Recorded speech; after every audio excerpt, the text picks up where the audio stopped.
ವಿದ್ಯಾರ್ಥಿಗಳೇ, ಪರಮಾಣುಗಳು ಮತ್ತು ಅಣುಗಳು ಈ ಪಾಠದಲ್ಲಿ ಕಳೆದ ತರಗತಿಯಲ್ಲಿ ಕೆಲವು ಸಂಯುಕ್ತಗಳ ಅಣುಸೂತ್ರವನ್ನು ಹೇಗೆ ಬರೆಯುವುದು ಅನ್ನುವಂತಹದ್ದನ್ನು ತಿಳಿದುಕೊಂಡ್ವಿ. ಜೊತೆಗೆ ಧಾತುಗಳ ವೇಲೆನ್ಸಿಯನ್ನು ಸಹ ಬರೆಯುವಂತಹದ್ದು ತಿಳಿದಿದೆ. ಅಣುಸೂತ್ರವನ್ನು ಬರೆಯುವಾಗ ನಾವು ಅನುಸರಿಸುತ್ತಿದ್ದಂತಹ ಹಂತಗಳ್ಯಾವುದು ಅನ್ನುವಂತಹದ್ದನ್ನು ನಾವು ಮತ್ತೊಮ್ಮೆ ನೆನಪಿಸಿಕೊಳ್ಳುವುದಾದ್ರೆ, ರಾಸಾಯನಿಕ ಸಂಯುಕ್ತಗಳನ್ನ ನಾವು ಇಲ್ಲಿ ಬರೀತಾ ಇದ್ವಿ. ಬರೆದಂತಹ ರಾಸಾಯನಿಕ ಸಂಯುಕ್ತಗಳಲ್ಲಿರುವಂತಹ ಧಾತುಗಳನ್ನು ಮೊದಲು ಗುರುತಿಸ್ತೀವಿ. ಆ ಧಾತುಗಳನ್ನು ಗುರುತಿಸಿ ಅವುಗಳ ಅಂದ್ರೆ ಸಂಯುಕ್ತಗಳು ಹೊಂದಿರುವಂತಹ ಧಾತುಗಳ ಹೆಸರನ್ನ ಬರೆದುಕೊಳ್ತಾ ಇದ್ವಿ. ಉದಾಹರಣೆಗೆ ಸೋಡಿಯಂ ಕ್ಲೋರೈಡ್ ಅಂದ್ರೆ ಸೋಡಿಯಂ ಮತ್ತು ಕ್ಲೋರಿನಿನ ಸಂಕೇತವನ್ನ ಬರ್ಕೊಳ್ತಾ ಇದ್ವಿ. ಆ ನಂತರ ಏನ್ ಮಾಡ್ತಾ ಇದ್ವಪ್ಪ ಅಂತ ಹೇಳಿದ್ರೆ ಅವುಗಳ ವೇಲೆನ್ಸಿಯನ್ನ ಬರೀತಾ ಇದ್ವಿ. ಅವುಗಳ ವೇಲೆನ್ಸಿಯನ್ನ ಸೋಡಿಯಂನ ವೇಲೆನ್ಸಿಯನ್ನ ಸೋಡಿಯಂನ ಕೆಳಗೆ, ಕ್ಲೋರಿನ್ನ ವೇಲೆನ್ಸಿಯನ್ನ ಕ್ಲೋರಿನ್ನ ಕೆಳಗೆ ಬರೆದು ಆ ನಂತರ ಏನ್ ಮಾಡ್ತಾ ಇದ್ವಿ, ಅದನ್ನ ಅಡ್ಡ ಹಾಯಿಸುವುದನ್ನ ವೇಲೆನ್ಸಿಯನ್ನ ಅಡ್ಡ ಹಾಯಿಸುವುದರ ಮೂಲಕ ನಾವು ಅಣುಸೂತ್ರವನ್ನ ಬರೀತಾ ಇದ್ವಿ. ಈ ರೀತಿಯ ಅಣುಸೂತ್ರಗಳನ್ನ ನೀವು ಸಹ ಬರೆದು ವಾಟ್ಸ್ಆಪ್ ಅಲ್ಲಿ ಕೆಲವರು ಸೆಂಡ್ ಮಾಡಿದ್ವಿ. ಹಾಗಾದ್ರೆ ಈ ದಿನದ ತರಗತಿಯಲ್ಲಿ ನಾವು ಯಾವುದರ ಬಗ್ಗೆ ತಿಳಿದುಕೊಳ್ಳೋಣ ಅನ್ನುವಂಥದ್ದು ನೋಡಿದಾಗ, ಈ ದಿನ ನಾವು ಮೋಲ್ ಎನ್ನುವಂತಹ ಪರಿಕಲ್ಪನೆಯ ಬಗ್ಗೆ ತಿಳಿದುಕೊಳ್ಳೋಣ. ಯಾವುದರ ಬಗ್ಗೆ ತಿಳಿಯೋಣ? ಮೋಲ್ ಅನ್ನುವಂತಹದ್ರ ಬಗ್ಗೆ. ಇದಕ್ಕಿಂತ ಮೊದಲು ನೀವು ಮಕ್ಕಳೇ ಬಹಳಷ್ಟು ವಸ್ತುಗಳನ್ನ ಖರೀದಿಸ್ಲಿಕ್ಕೆ ಅಥವಾ ಅಂಗಡಿಗಳಿಗೆ ಹೋಗ್ತಿರ್ತೀರಾ. ಟೌನಿಗೆ ಹೋದಾಗ ಏನಾದ್ರು ವಸ್ತು ತರ್ತೀರಾ, ಅಥವಾ ಅಮ್ಮ ಹೇಳಿದಾಗ ಏನಾದ್ರು ಹೋಗಿ ಅಂಗಡಿಗೆ ಹೋಗಿ ವಸ್ತುಗಳನ್ನ ತಂದು ಕೊಡುವಂತದ್ದು ನಿಮಗೆ ಸ್ವಲ್ಪ ಮಟ್ಟಿಗಾದ್ರೂ ವ್ಯವಹಾರದ ಜ್ಞಾನ ಇದೆ ಅನ್ನುವಂಥದ್ದು. ಕೆಲವು ವಸ್ತುಗಳನ್ನ ಅಂಗಡಿಗೆ ಹೋಗಿ ದುಡ್ಡು ಕೊಟ್ಟು ತರುವಂತಹದ್ದು ಗೊತ್ತಿದೆ. ಆ ತರದಲ್ಲಿ ಈಗ ಅಮ್ಮ ಅರ್ಧ ಲೀಟರ್ ಹಾಲು ತಗೊಂಡು ಬಾ ಅಂತ ಹೇಳಿದ್ರೆ ಅಂಗಡಿಗೆ ಹೋಗಿ ಅರ್ಧ ಲೀಟರ್ ಹಾಲನ್ನ ತರ್ತೀರ. ಹಾಗೆ ಸಕ್ಕರೆ ತಗೊಂಡು ಬಾ ಅಂತ ಹೇಳಿದ್ರೆ 1 kg ಸಕ್ಕರೆ ಬೇಕು ಅಂತ ತರ್ತೀರ. ರವೆ ತಗೊಂಡು ಬಾ ಅಂತ ಹೇಳಿದ್ರೆ ಎಷ್ಟು ಅಂತ ಹೇಳಿ ಎಷ್ಟು ಕೆಜಿ ತರಬೇಕು ಅಂತ ಹೇಳಿ ತರ್ತೀರ. ಹಾಗೆ 1 ಡಜನ್ ಬಾಳೆಹಣ್ಣು ತಗೊಂಡ್ ಬಾ ಅಂತ ಹೇಳಿದ್ರೆ ತರ್ತೀರಾ, ಅಥವಾ ಹುಡುಗಿ 1 ಡಜನ್ ಬಾಳೆ ತಗೊಂಡ್ಬನ್ನಿ ಅಂತ ಹೇಳಿದ್ರೆ ತರ್ತೀರ. ಈ ರೀತಿಯಲ್ಲಿ ದಿನನಿತ್ಯ ನಾವು ಕೆಲವು ವಸ್ತುಗಳನ್ನ ಕೊಂಡುಕೊಳ್ಳಿಕ್ಕೆ ನಾವು ಕೆಲವು ಏಕಮಾನಗಳನ್ನ ಬಳಸ್ತಾ ಇರ್ತೇವೆ. ಕೊಂಡುಕೊಳ್ಳಿಕ್ಕೆ ಅವುಗಳನ್ನ ಕೊಂಡುಕೊಳ್ಳುವಾಗ, ಆ ವಸ್ತುಗಳನ್ನ ಖರೀದಿ ಮಾಡುವಾಗ ಅಲ್ಲಿ ಬೇಕಾಗುವಂತಹದ್ದು ಎಷ್ಟು ಪ್ರಮಾಣದಲ್ಲಿ ಬೇಕು ಅನ್ನೋದಕ್ಕೆ ನಾವು ಏಕಮಾನವನ್ನ ಬಳಸ್ತೀವಿ. ಹಾಗಾಗಿ ನಮಗೆ ಡಜನ್ ಅಥವಾ ಲೀಟರ್ ಅಥವಾ ಕೆಜಿ ಅಥವಾ ಬಟ್ಟೆಗಳಾದ್ರೆ ಮೀಟರ್, ಈ ಎಲ್ಲ ಅಳತೆಗಳು ಏಕಮಾನಗಳು ಪರಿಚಯ ಇರುವಂತಹದ್ದಾಗಿದೆ, ಗೊತ್ತಿದೆ. ಯಾರಿಗೂ ಸಹ ಅರ್ಧ ಡಜನ್ ಅಂದ್ಕೊಳ್ಳೆ ಯಾರು ಸಹ ಆಶ್ಚರ್ಯ ಪಡೋದಿಲ್ಲ. ಅಥವಾ ಅರ್ಧ ಲೀಟರ್, 1 ಲೀಟರ್, 50 ಗ್ರಾಮ್, 100 ಗ್ರಾಮ್ ಈ ತರದೆಲ್ಲ ಹೇಳಿದಾಗ ನಿಮಗೇನು ಆಶ್ಚರ್ಯ ಆಗುವುದಿಲ್ಲ. ಈ ಎಲ್ಲ ಏಕಮಾನಗಳ ಪರಿಚಯ ಇದೆ. ಆದರೆ ಸಪೋಸ್ ನಾವೇನಾದ್ರು ಈಗ ರಸಾಯನಶಾಸ್ತ್ರದ ಭಾಷೆಯಲ್ಲಿ ಈ ದಿನ ನಾವು ಬಳಸ್ತಾ ಇರುವಂತಹ ರಾಸಾಯನಿಕ ಶಾಸ್ತ್ರದಲ್ಲಿ ಬಳಸುವಂತಹ ಏಕಮಾನವನ್ನು ಬಳಸ್ತಾ ಹೋಗ್ತೀವಿ. ಆ ಏಕಮಾನ ಯಾವುದಪ್ಪ ಅಂತ ಹೇಳಿದ್ರೆ ಮೋಲ್ ಅನ್ನುವಂತಹ ಏಕಮಾನ. ಈ ಏಕಮಾನವನ್ನ ಬಳಸಿ ನಾವು ಅಂಗಡಿಯಲ್ಲಿ ಏನಾದರೂ ತರಲಿಕ್ಕೆ ಸಾಧ್ಯನಾ ಅಂತ ಹೇಳಿ ಕೊಡೋದಾದ್ರೆ ಇದು ಯಾವುದಪ್ಪ ನಮ್ಗೆ ಪರಿಚಯವೇ ಇಲ್ಲ ಅನ್ನುವಂತಹದನ್ನ ನೀವು ಹೇಳ್ತೀರಿ. ಯಾಕೆ ಅಂತ ಹೇಳಿದ್ರೆ ಮೋಲ್ ಅನ್ನುವಂತಹದ್ದನ್ನ ಬಳಸಿ, ಆ ಏಕಮಾನವನ್ನ ಬಳಸಿ ನಾವು ಯಾವುದೇ ವಸ್ತುಗಳನ್ನ ನಿತ್ಯ ಜೀವನದಲ್ಲಿ ಕೊಂಡುಕೊಳ್ತಾ ಇಲ್ಲ. ಹಾಗಾದ್ರೆ ಮೋಲ್ ಅಂತ ಹೇಳಿದ್ರೆ ಏನು? ಮೋಲ್ ಅಂತ ಹೇಳಿದ್ರೆ ವಸ್ತುವಿನಲ್ಲಿರುವ ಪರಮಾಣುಗಳ ಸಂಖ್ಯೆಯನ್ನ ಅಳೆಯುವಂತಹ ಒಂದು ಏಕಮಾನ. ಇದು ಧಾತು ಅಥವಾ ದ್ರವ್ಯದಲ್ಲಿರುವಂತಹ ಪರಮಾಣು ಅಥವಾ ಅಣುಗಳನ್ನ ಅಳೆಯುವಂತಹ ಏಕಮಾನ ಯಾವುದಾಗಿರುತ್ತೆ? ಯಾವುದು? ಮೋಲ್ ಅನ್ನುವಂಥದ್ದು. ನಿಮಗೆ ಗೊತ್ತೇ ಇದೆ, ವಸ್ತುಗಳೆಲ್ಲವೂ ಸಹ, ದ್ರವ್ಯಗಳೆಲ್ಲವೂ ಸಹ ಅಣುಗಳಿಂದ, ಅಣುಗಳಿಗಿಂತಲೂ ಸೂಕ್ಷ್ಮವಾದಂತಹ ಪರಮಾಣುಗಳಿಂದ ಮಾಡಲ್ಪಟ್ಟಿದೆ ಅಂತ.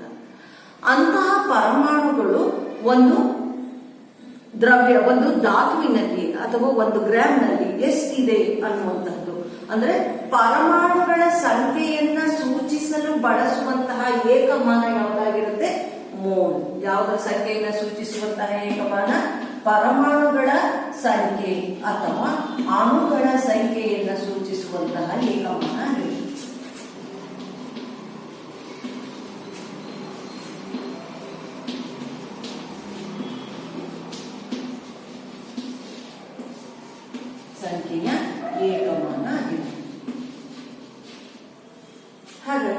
ನಾವು ಯಾವುದೇ ವಸ್ತುಗಳನ್ನ ಆ ರೀತಿಯಲ್ಲಿ ಪರಮಾಣುಗಳನ್ನ ಲೆಕ್ಕ ಹಾಕಿ ತರುವಂತಹ ಅಭ್ಯಾಸ ಅಥವಾ ಸಾಧ್ಯ ಇಲ್ಲ. ಆ ಕಾರಣಕ್ಕಾಗಿ ಈ ಏಕಮಾನವನ್ನ ಮೋಲ್ ಅನ್ನುವಂತಹದನ್ನ ಬಳಸೋದಿಲ್ಲ. ಪರಮಾಣುಗಳ ಸಂಖ್ಯೆ ಎಷ್ಟಿದೆ, 1 ಡಜನ್ ಅಂತ ಹೇಳಿದ್ರೆ, ಈಗ ನಾವು ದಿನನಿತ್ಯ ಆಡು ಭಾಷೆಯಲ್ಲಿ ಬಳಸುವಂತಹ ಕೊಂಡುಕೊಳ್ಳುವಂತಹ ವಸ್ತುಗಳಲ್ಲಿ 1 ಡಜನ್ ಎಷ್ಟಿದೆ ಅಂತ ಹೇಳಿದ್ರೆ 1 ಡಜನ್ ಅಂದ್ರೆ 12 ಅನ್ನುವಂಥದ್ದು ಗೊತ್ತಾಗುತ್ತೆ. ಅರ್ಧ ಡಜನ್ ಅಂದ್ರೆ 6, ಅರ್ಧ ಕೆಜಿ ಅಂತ ಹೇಳಿದ್ರೆ 500 ಗ್ರಾಮ್, ಈ ತರದ್ದು ಗೊತ್ತಾಗುತ್ತೆ. ಹಾಗೆ ಇಲ್ಲಿ ನಾವು ಪರಮಾಣುಗಳ ಸಂಖ್ಯೆ ಎಷ್ಟಿದೆ ಅಂತ ಅಳಿಲಿಕ್ಕೆ ಆ ಚಿಕ್ಕ ಚಿಕ್ಕದಾದಂತಹ ಸೂಕ್ಷ್ಮ ಕಣಗಳನ್ನ ಅವುಗಳನ್ನ ಲೆಕ್ಕ ಹಾಕುವಂತದ್ದು ಅಥವಾ ಎಷ್ಟಿದೆ ಅನ್ನುವಂತಹದನ್ನ ಗುರುತಿಸ್ಲಿಕ್ಕೆ ನಾವು ಇಲ್ಲಿ ಬಳಸುವಂತಹ ಏಕಮಾನ ಯಾವುದಾಗಿರುತ್ತೆ, ಮೋಲ್ ಅನ್ನುವಂಥ. ಹಾಗಾದ್ರೆ 1 ಮೋಲ್ ಅಂದ್ರೆ ಎಷ್ಟು ಅನ್ನುವಂಥದ್ದು ಇದನ್ನ ನೀವು ನೆನಪಿನಲ್ಲಿ ಇಟ್ಕೊಳ್ಬೇಕು. ಈ ನಂಬರ್ ಅನ್ನು 1 ಮೋಲ್ ಅಂತ ಹೇಳಿದ್ರೆ 6.022 × 10⁻23 ಈ ಸಂಖ್ಯೆಯನ್ನ ನೀವೆಲ್ಲರೂ ಸಹ ಇದನ್ನ ನೆನಪಿನಲ್ಲಿಟ್ಕೊಳ್ಬೇಕು. ಇದು 1 ಮೋಲ್ ಅಂತ ಹೇಳಿದ್ರೆ ಅದು ಎಷ್ಟು ಅಣುಗಳನ್ನ ಹೊಂದಿರುತ್ತಪ್ಪ, ಎಷ್ಟು ಕಣಗಳನ್ನ ಹೊಂದಿರುತ್ತಪ್ಪ ಅಂದ್ರೆ 6.022 × 10⁻23. ಅಥವಾ ಅದನ್ನ ಹಾಗೆ ನಾವು ಅದನ್ನ ಸಂಖ್ಯೆ ಎಷ್ಟಿದೆಪ್ಪ ಅಂತ ಹೇಳಿ ನೋಡೋದಾದ್ರೆ 6.022 ಬರೆದು ಅದರ ಮುಂದೆ 20 ಸೊನ್ನೆಯನ್ನು ಹಾಕೊಳ್ಳೋದ್ರೆ ಅಷ್ಟರ ಬೆಲೆ ಹೊಂದಿರುವಂತದ್ದಾಗಿರುತ್ತೆ, ಅಷ್ಟು ಕಣಗಳನ್ನ ಹೊಂದಿರುವಂತದ್ದಾಗಿರುತ್ತೆ 1 ಮೋಲ್ ಅನ್ನುವಂಥದ್ದು.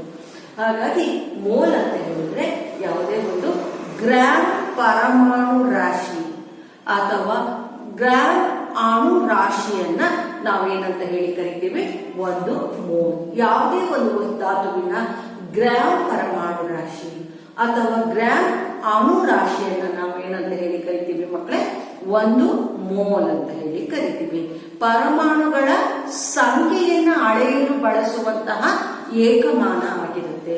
ಹಾಗಾಗಿ 1 ಮೋಲ್ ಅಂತ ಹೇಳಿದ್ರೆ ಈಗ 1 ಕೆಜಿ ಅಂತ ಹೇಳಿದ್ರೆ 1000 ಗ್ರಾಮ್, 1 ಡಜನ್ ಅಂತ ಹೇಳಿದ್ರೆ 12, ಹಾಗೆ 1 ಮೋಲ್ ಅಂತ ಹೇಳಿದ್ರೆ ಇಷ್ಟು ಕಣಗಳಿರುತ್ತೆ ಅನ್ನುವಂಥದ್ದು.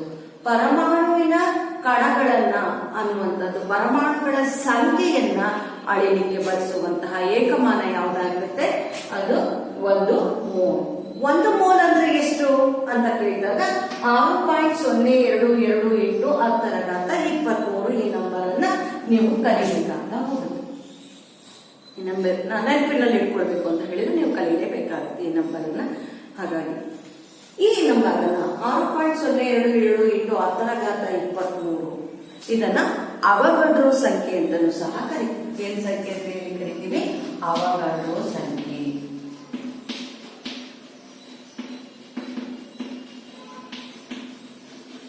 ಇಟಲಿಯ ವಿಜ್ಞಾನಿ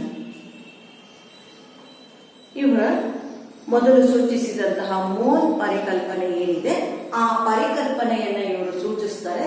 ಅದಕ್ಕೋಸ್ಕರ ಆ ಸೂಚಕವನ್ನ ಅವರು ಬಳಸಿರುವಂತಹ ನೆನಪಿಗಾಗಿ ಮತ್ತು ಗೌರವಾರ್ಥವಾಗಿ ಈ ಅಣುಗಳಿಗೆ ಅವಘಡ್ರೋ ಸಂಖ್ಯೆ ಅಂತಲೂ ಸಹ ಇಲ್ಲಿ ಕರೀತಾರೆ. ಅವಘಡ್ರೋ ಅನ್ನುವಂತಹ ವಿಜ್ಞಾನಿ ಮತ್ತು ಅವರ ಬಗ್ಗೆ ಮುಂದಿನ ಸ್ಲೈಡ್ ನಲ್ಲಿ ನೀವು ಅವರ ಪರಿಚಯವನ್ನು ಮಾಡಿಕೊಳ್ಬಹುದು. ಅಂದ್ರೆ ಈಗ ನೀವು ಪರಮಾಣುಗಳ ಸಂಖ್ಯೆಯನ್ನು ಅಳೆಯಲು ಬಳಸುವಂತಹ ಏಕಮಾನ ಯಾವುದಾಗಿರುತ್ತೆ, ಮೋಲ್, 1 ಮೋಲ್. ಈಗ ಉದಾಹರಣೆಗೆ ನೋಡ್ತಾ ಹೋಗೋಣ. 1 ಹೈಡ್ರೋಜನ್ ಪರಮಾಣು ಎಷ್ಟಿದೆ, 1 ಹೈಡ್ರೋಜನ್ ಪರಮಾಣು ಇದೆ. ಈ ಹೈಡ್ರೋಜನ್ ಪರಮಾಣುವಿನಲ್ಲಿ ಈಗ ನಾವು ಇದರ ಪರಮಾಣು ಸಂಖ್ಯೆ ಎಷ್ಟು, 1. ಹಾಗೆ ಇಲ್ಲಿ ಈಗ ಎರಡನೇ ಧಾತು ಯಾವುದು, ಇದು ಪರಮಾಣು ಸಂಖ್ಯೆ. ಎರಡನೆಯ ಧಾತು ಯಾವುದಾಗಿದೆ, ಹೀಲಿಯಂ. ಹೀಲಿಯಂನ ಪರಮಾಣು ಸಂಖ್ಯೆ ಎಷ್ಟು, 2. ಹಾಗಾದ್ರೆ ಹೀಲಿಯಂನ ಪರಮಾಣು ಸಂಖ್ಯೆ 2 ಆದ್ರೆ ಹೀಲಿಯಂನ ಪರಮಾಣು ರಾಶಿ ಸಂಖ್ಯೆ ಎಷ್ಟು, ಪರಮಾಣು ರಾಶಿ ಸಂಖ್ಯೆ. ಪರಮಾಣು ಸಂಖ್ಯೆ ಅಂತ ಹೇಳಿದ್ರೆ ಅದರಲ್ಲಿರುವ ಪ್ರೋಟಾನ್ಗಳ ಸಂಖ್ಯೆ. ಹಾಗಾದ್ರೆ ರಾಶಿ ಸಂಖ್ಯೆ ಅಂತ ಹೇಳಿದ್ರೆ ಪ್ರೋಟಾನ್ ಮತ್ತು ನ್ಯೂಟ್ರಾನ್ಗಳ ಸಂಖ್ಯೆ ಆಗಿರುತ್ತೆ. ಹಾಗಾಗಿ ಹೀಲಿಯಂನ ಪರಮಾಣು ರಾಶಿ ಸಂಖ್ಯೆ ಎಷ್ಟು, 4. ಹಾಗಾದ್ರೆ ಈಗ 4 ಗ್ರಾಮ್ ಹೀಲಿಯಂ ಅನ್ನುವಂಥದ್ರ ಇದರ ಹೀಲಿಯಂನ ಪರಮಾಣು ರಾಶಿ. ಯಾವುದೇ ಒಂದು ವಸ್ತುವಿನ 1 ಗ್ರಾಂ ಪರಮಾಣು ರಾಶಿ ಸಂಖ್ಯೆ ಅನ್ನುವಂಥದ್ದು ಅದು 1 ಮೋಲ್ನಷ್ಟು ಕಣಗಳನ್ನ ಹೊಂದಿರುತ್ತೆ ಅನ್ನುವಂಥದ್ದು. ಯಾವುದೇ ಒಂದು ಧಾತುವಿನ 1 ಗ್ರಾಂ ಅಣುರಾಶಿ ಅಥವಾ 1 ಗ್ರಾಂ ಪರಮಾಣು ರಾಶಿಯನ್ನ ನಾವು 1 ಮೋಲ್ ಅಂತ ಹೇಳಿ ಕರೀತೀವಿ. ಯಾವುದೇ ಒಂದು ಧಾತುವಿನ 1 ಗ್ರಾಂ ಪರಮಾಣು ರಾಶಿಯನ್ನ ಅಥವಾ ಯಾವುದೇ ಧಾತುವಿನ 1 ಗ್ರಾಂ ಅಣುರಾಶಿಯನ್ನ ಮೋಲ್ ಅಂತ ಹೇಳಿ ಕರಿತೀವಿ. ಹಾಗಾಗಿ ಈಗ ನಾವು ಹೀಲಿಯಂ ಅನ್ನುವಂಥದ್ರಲ್ಲಿ 4 ಗ್ರಾಂ ಹೀಲಿಯಂ ಅಂತ ಹೇಳಿದ್ರೆ ಇದರಲ್ಲಿ ಏನಾಗ್ತಾ ಇದೆ ಅನ್ನುವಂಥದ್ದು, ಇದರಲ್ಲಿ ಎಷ್ಟು 4 ಗ್ರಾಂ ಹೀಲಿಯಂ ಕಣ ಇದೆ ಅಂತ ಹೇಳಿದ್ರೆ ಇದರಲ್ಲಿ 1 ಮೋಲ್ನಷ್ಟು ಕಣಗಳಿದೆ. ಯಾಕೆ ಅಂತ ಹೇಳಿದ್ರೆ ಇದು ಪರಮಾಣು ರಾಶಿ 4 ಅನ್ನುವಂಥದ್ದು ಪರಮಾಣು ರಾಶಿ. ಹಾಗಾಗಿ ಒಂದು ಧಾತುವಿನ ಗ್ರಾಂ ಪರಮಾಣು ರಾಶಿ ಏನಿದೆ ಅದು 1 ಮೋಲ್ ಆಗಿರುತ್ತೆ ಅನ್ನುವಂಥದ್ರಿಂದ ಹಾಗಾಗಿ 4 ಗ್ರಾಂ ಹೀಲಿಯಂ ನಲ್ಲಿ ಅಂತ 4 ಗ್ರಾಂ ಅನ್ನುವಂಥದ್ರಲ್ಲಿ ಇಲ್ಲಿ 1 ಗ್ರಾಂ ಪರಮಾಣು ರಾಶಿಯಲ್ಲಿ ಎಷ್ಟಿದೆ 1 ಮೋಲ್ ಕಣಗಳಿದೆ ಅನ್ನುವಂಥದ್ದನ್ನ ನೋಡಬಹುದು. ಹಾಗೆ ಆಕ್ಸಿಜನ್ಗೆ ಬಂದು ಆಕ್ಸಿಜನ್ನಿನ ಅಣುವನ್ನ ಬರ್ತೀವಿ. ಆಕ್ಸಿಜನ್ನಿನ ಅಣು ಎಷ್ಟು 2 ಇದೆ. ಆಕ್ಸಿಜನ್ ಪರಮಾಣು ಸಂಖ್ಯೆ ನಿಮಗೆ ಹೇಳಲಿಕ್ಕೆ ಬರಬೇಕು, ಅದಕ್ಕೆ 1 ರಿಂದ 20ರವರೆಗಿನ ಧಾತುಗಳನ್ನ ಹೇಳಲಿಕ್ಕೆ ಬರಬೇಕು ಅಂತ ಹೇಳುದು. ಹಾಗಾಗಿ ನೀವು ಅದನ್ನ ಹೇಳ್ತಾ ಹೋಗ್ಬೇಕು. ಆಕ್ಸಿಜನ್ನಿನ ಪರಮಾಣು ಸಂಖ್ಯೆ ಎಷ್ಟು 8. Hydrogen, helium, lithium, beryllium, boron, carbon, nitrogen, oxygen ಅಂತ ಹೇಳಲಿಕ್ಕೆ ಬರಬೇಕು. ಈ ಆಕ್ಸಿಜನ್ ಏನಿದೆ ಇದರ ಪರಮಾಣು ಸಂಖ್ಯೆ 8. ಹಾಗಾದ್ರೆ ಪರಮಾಣು ರಾಶಿ ಸಂಖ್ಯೆ ಎಷ್ಟು? ಪರಮಾಣು ರಾಶಿ ಸಂಖ್ಯೆ ಅಂತ ಹೇಳಿದ್ರೆ ಮತ್ತೆ ನಾವು ಅದನ್ನ ಡಬಲ್ ಮಾಡ್ತೀವಿ. 8 ಇದ್ರೆ ಪರಮಾಣು ಸಂಖ್ಯೆ 8 ಇದ್ರೆ ಅದನ್ನ 16 ಡಬಲ್ ಮಾಡಿರ್ತೀವಿ. ಹಾಗಾಗಿ 16 ಗ್ರಾಂ ಅನ್ನುವಂತಹದ್ದು. ಹಾಗಾಗಿ 1 ಗ್ರಾಂ ಆಕ್ಸಿಜನ್ ಅನ್ನುವಂತಹದ್ದು ಅಂದ್ರೆ 16 ಗ್ರಾಂ ಆಕ್ಸಿಜನ್ನಿನ ಅಣುರಾಶಿಯಲ್ಲಿ ಎಷ್ಟು ಗ್ರಾಂ ಇರುತ್ತೆ? 1 ಮೋಲ್ ಅಣು ಇರುತ್ತೆ ಅನ್ನುವಂತಹದನ್ನ ಇಲ್ಲಿ ನಾವು ಅಣುರಾಶಿಯನ್ನ ತೆಗೆದುಕೊಂಡಿದ್ದೀವಿ. ಇದು ಅಣುರಾಶಿ ಆಗಿರುತ್ತೆ. 1 ಅಣುರಾಶಿಯಲ್ಲಿ ನಾವು ಈಗ ಆಕ್ಸಿಜನ್ನಿನ ಒಂದು ಅಣುರಾಶಿಯಲ್ಲಿ ಎಷ್ಟು 1 ಮೋಲ್ನಷ್ಟು ಕಣಗಳು ಇರುತ್ತೆ. ಹಾಗಾದ್ರೆ ಆಕ್ಸಿಜನ್ ಅಣುವಿನ ಅಣುರಾಶಿ ಎಷ್ಟಪ್ಪ ಅಂತ ಹೇಳಿದ್ರೆ 16 ಗ್ರಾಂ ಅಣುರಾಶಿಯನ್ನು ತೆಗೆದುಕೊಂಡಿದ್ದೀವಿ. ಹಾಗಾಗಿ ಇಲ್ಲಿ 1 ಮೋಲ್ ಅನ್ನು ಹೇಳ್ತಾ ಹೋಗ್ತೀವಿ. ಈ ರೀತಿಯಲ್ಲಿ ಧಾತುಗಳಲ್ಲಿರುವಂತಹ 1 ಗ್ರಾಂ ಪರಮಾಣು ಸಂಖ್ಯೆ ಅಥವಾ 1 ಗ್ರಾಂ ಅಣುರಾಶಿ ಸಂಖ್ಯೆ ಅವುಗಳು 1 ಮೋಲ್ಗೆ ಸಮನಾಗಿರುತ್ತೆ ಅನ್ನುವಂತಹದನ್ನು ನಾವು ಇಲ್ಲಿ ನೋಡ್ತಾ ಹೋಗ್ಬೋದು ಮಕ್ಕಳು. ಹಾಗೆ ನೀರನ್ನ ತೆಗೆದುಕೊಂಡ್ರೆ ನೀರಿನ ಅಣುಸೂತ್ರವನ್ನು ನಾವು ತೆಗೆದುಕೊಂಡ್ರೆ ನೀರು ಅದರ ಪರಮಾಣು ಅಣುರಾಶಿಯನ್ನು ನೋಡೋಣ.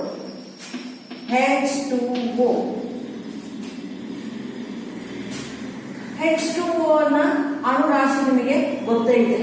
H2 ಅನ್ನುವಂಥದ್ದು ಇದರಲ್ಲಿ ಪರಮಾಣು ರಾಶಿ ಎಷ್ಟಾಗಿರುತ್ತೆ? ಇದರಲ್ಲಿ 1 ಇರುತ್ತೆ. ಹಾಗಾಗಿ 2 ಅಣು ಇರೋದ್ರಿಂದ ಪರಮಾಣು ರಾಶಿ 2 ಆಗಿರುತ್ತೆ. ಆಕ್ಸಿಜನ್ 8 ಇರುತ್ತೆ. ಅದರ ಅಣುರಾಶಿ ಏನಾಗಿರುತ್ತೆ? 16 ಆಗುತ್ತೆ. 16 ಪ್ಲಸ್ 8 ಎಷ್ಟಾಗುತ್ತೆ? 18 ಗ್ರಾಂ. ನೀರಿನ ಅಣುವಿನದ್ದು ಎಷ್ಟಾಗುತ್ತೆ? ಅಣುರಾಶಿ 18 ಗ್ರಾಂ ಅಣುರಾಶಿ ನೀರಿನಲ್ಲಿ. ಇದರಲ್ಲಿ ನಮಗೆ ಎಷ್ಟು ಮೋಲ್ ಕಣಗಳಿರುತ್ತೆ? 1 ಮೋಲ್ ಅಣುಗಳಿರುತ್ತೆ. ಎಷ್ಟು ಮೋಲ್ ಅಣುಗಳಿರುತ್ತೆ? 1 ಮೋಲ್ ಅಣುಗಳಿರುತ್ತೆ ಅನ್ನುವಂತಹದ್ದನ್ನ ಯಾವುದೇ ಧಾತುವಿನ ಗ್ರಾಂ ಪರಮಾಣು ರಾಶಿ ಅಥವಾ ಗ್ರಾಂ ಅಣುರಾಶಿ ಅದು 1 ಮೋಲ್ ಆಗಿರುತ್ತೆ ಅನ್ನುವಂತಹದನ್ನ ಅರ್ಥೈಸಿಕೊಳ್ಬೇಕು.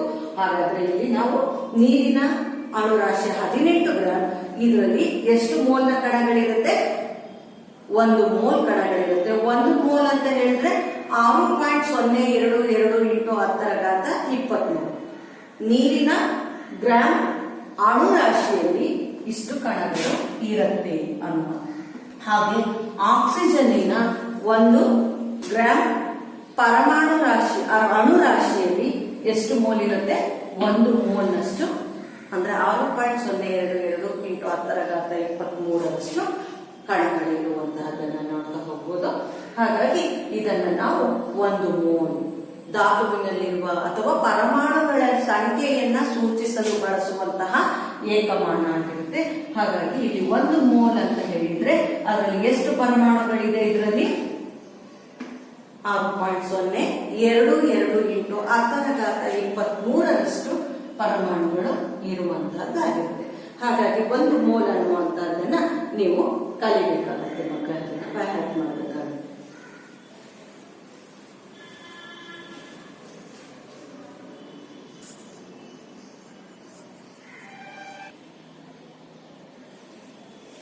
ಈಗ ವಿದ್ಯಾರ್ಥಿಗಳೇ, ನಾವು ಇದನ್ನ ಅರ್ಥ ಮಾಡ್ಕೊಳ್ಳಿಕ್ಕೆ ಇನ್ನೊಂದು ಸರಳವಾದಂತಹ ಲೆಕ್ಕವನ್ನು ಮಾಡೋಣ.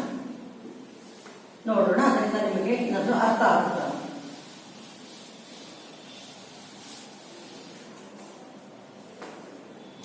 ಈ ಲೆಕ್ಕ ಯಾವುದಪ್ಪ ಅಂತ ಹೇಳಿದ್ರೆ 52 ಗ್ರಾಮ್ 52 ಗ್ರಾಮ್ ಹೀಲಿಯಂನಲ್ಲಿ ಎಷ್ಟು ಮೋಲ್ ಪರಮಾಣುಗಳಿವೆ?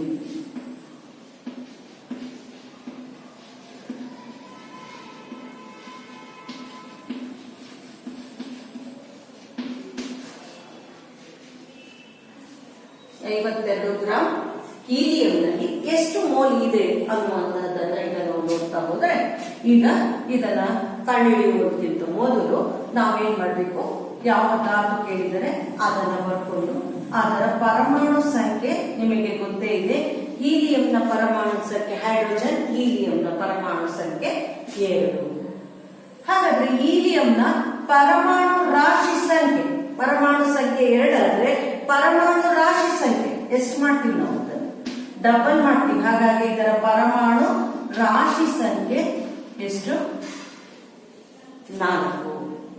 ಹಾಗಾಗಿ 4 ಹೀಲಿಯಂ ಪರಮಾಣು ರಾಶಿ ಸಂಖ್ಯೆಯಲ್ಲಿ ಎಷ್ಟು ಮೋಲ್ ಇರುತ್ತೆ?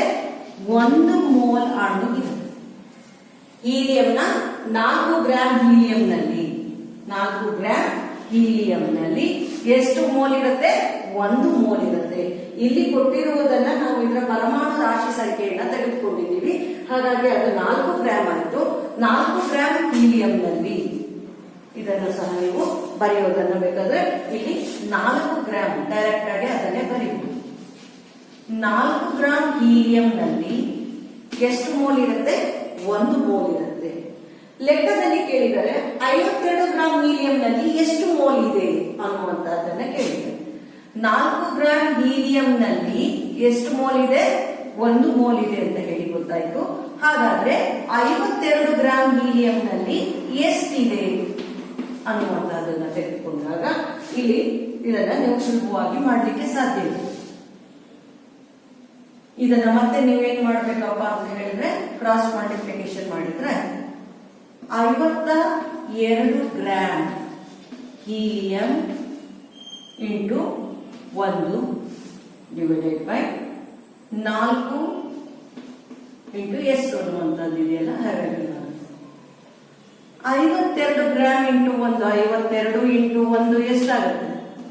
52 ಆಗುತ್ತೆ ಡಿವೈಡೆಡ್ ಬೈ 4. ಈಗ ಇದನ್ನ 4 ಒಂದೇ 4, ಇನ್ನು 1 ಉಳಿತು, 4 ಮೂಗ್ಲೆ 12, 4 ಒಂದೇ 4, 1 ಉಳಿತು, 4 ಮೂಗ್ಲೆ 12. ಹಾಗಾದ್ರೆ ಎಷ್ಟು ಮೋಲ್ ಇದೆ ಅಂತ ಹೇಳ್ಬೋದು? 4 ಗ್ರಾಮ್ ಹೀಲಿಯಂನಲ್ಲಿ 1 ಮೋಲ್ ಇದ್ರೆ 52 ಗ್ರಾಮ್ ಹೀಲಿಯಂನಲ್ಲಿ ಎಷ್ಟು ಮೋಲ್ ಪರಮಾಣುಗಳಿದೆ ಅಂತ ಹೇಳ್ಬೋದು? 13 ಮೋಲ್ ಪರಮಾಣುಗಳಿದೆ ಅನ್ನುವಂತಹದ್ದನ್ನು ನಾವು ಇಲ್ಲಿ ತಿಳಿಸಲಿಕ್ಕೆ ಸಾಧ್ಯ ಆಗ್ತಾ ಹೋಗುತ್ತೆ. ಗೊತ್ತಾಗಿದೆ ಅಂತ ಅನ್ಕೊಳ್ತೀವಿ ಮಕ್ಕಳೇ.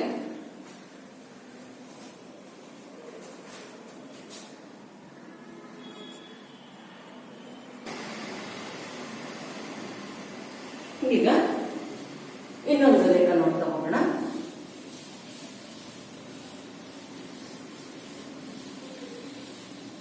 ಒಂದು ಮೋಲ್ ಅಂತ ಹೇಳಿದ್ರೆ ಎಷ್ಟು ಮಕ್ಕಳೇ? 6.022 ಇಂಟು 10⁻23. ಈಗ ಇನ್ನೊಂದು ಲೆಕ್ಕವನ್ನ ಕೊಟ್ಟಿದ್ದಾರೆ. ಈ ತರದ ಲೆಕ್ಕವನ್ನು ಸಹ ಕೊಡ್ತಾರೆ. 12.044 ಇಂಟು 10⁻23 ಇದರಲ್ಲಿ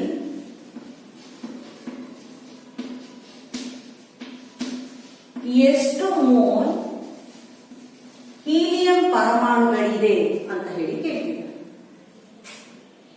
12.044 ಇಂಟು 10⁻23 ಇದರಲ್ಲಿ ಎಷ್ಟು ಮೋಲ್ ಹೀಲಿಯಂ ಪರಮಾಣುಗಳಿದೆ ಅಂತ ಹೇಳುವಂಥದ್ದು. ನಿಮಗೆ ಮೊದಲೇ ಗೊತ್ತಿದೆ, 1 ಮೋಲ್ ಅಂತ ಹೇಳಿದ್ರೆ 1 ಮೋಲ್ ಅಂತ ಹೇಳಿದ್ರೆ ಎಷ್ಟು? 6.022 ಇಂಟು 10⁻23. 1 ಮೋಲ್ ಅಂತ ಹೇಳಿದ್ರೆ ನಿಮಗೆ ಗೊತ್ತಿದೆ 6.022 ಇಂಟು 10⁻23. ಹಾಗಾದ್ರೆ ಇವರು ಎಷ್ಟು ಕೇಳಿದ್ದಾರೆ? ಇಲ್ಲಿ ಹೀಲಿಯಂನ ಇಷ್ಟು ಮೋಲ್ಗಳನ್ನ ಹೊಂದಿರುವಂತದ್ದು ಇದೆ ಅಂತ ಹೇಳಿದ್ದಾರೆ. ಹಾಗಾಗಿ ಇಲ್ಲಿ ನಾವು ಆ ನಂಬರ್ ಅನ್ನ, ಆ ಸಂಖ್ಯೆಯನ್ನ ಬರ್ಕೊಳ್ಳೋಣ. 12.044 ಇಂಟು 10⁻23 ಇದೆ. ಹಾಗಾದ್ರೆ ಅದು ಎಷ್ಟು ಮೋಲ್ ಇದೆ, ಎಷ್ಟು ಮೋಲ್ ಹೀಲಿಯಂ ಅಣುಗಳನ್ನ ಹೊಂದಿದೆ ಅನ್ನುವಂಥದ್ದು. ಈಗ ಇದಕ್ಕೆ ನಾವು ಉತ್ತರವನ್ನು ಮಾಡ್ತಾ ಹೋದ್ರೆ 12 ಇದನ್ನು ಸಹ ಅಷ್ಟೇ ಇಲ್ಲಿ ಕ್ರಾಸ್ ಮಲ್ಟಿಪ್ಲಿಕೇಶನ್ ಮಾಡಿಕೊಂಡ್ರೆ 12.044 ಇಂಟು 10⁻23 ಇದನ್ನ 6.022 ಇಂಟು 10⁻23 ಈ ರೀತಿಯಲ್ಲಿ ಬರ್ಕೊಂಡ್ರೆ ನಮಗೆ ಈಗ ಅಲ್ಲಿ ಉತ್ತರ ಸಿಗ್ತಾ ಹೋಗುತ್ತೆ. ಹೇಗಿದು? 10⁻23 10⁻23 ಕ್ಯಾನ್ಸಲ್ ಆಗುತ್ತೆ. ಈಗ ನೋಡೋಣ ಇದಿಷ್ಟರಿಂದ ಹೋಗುತ್ತೆ ಅಂತ.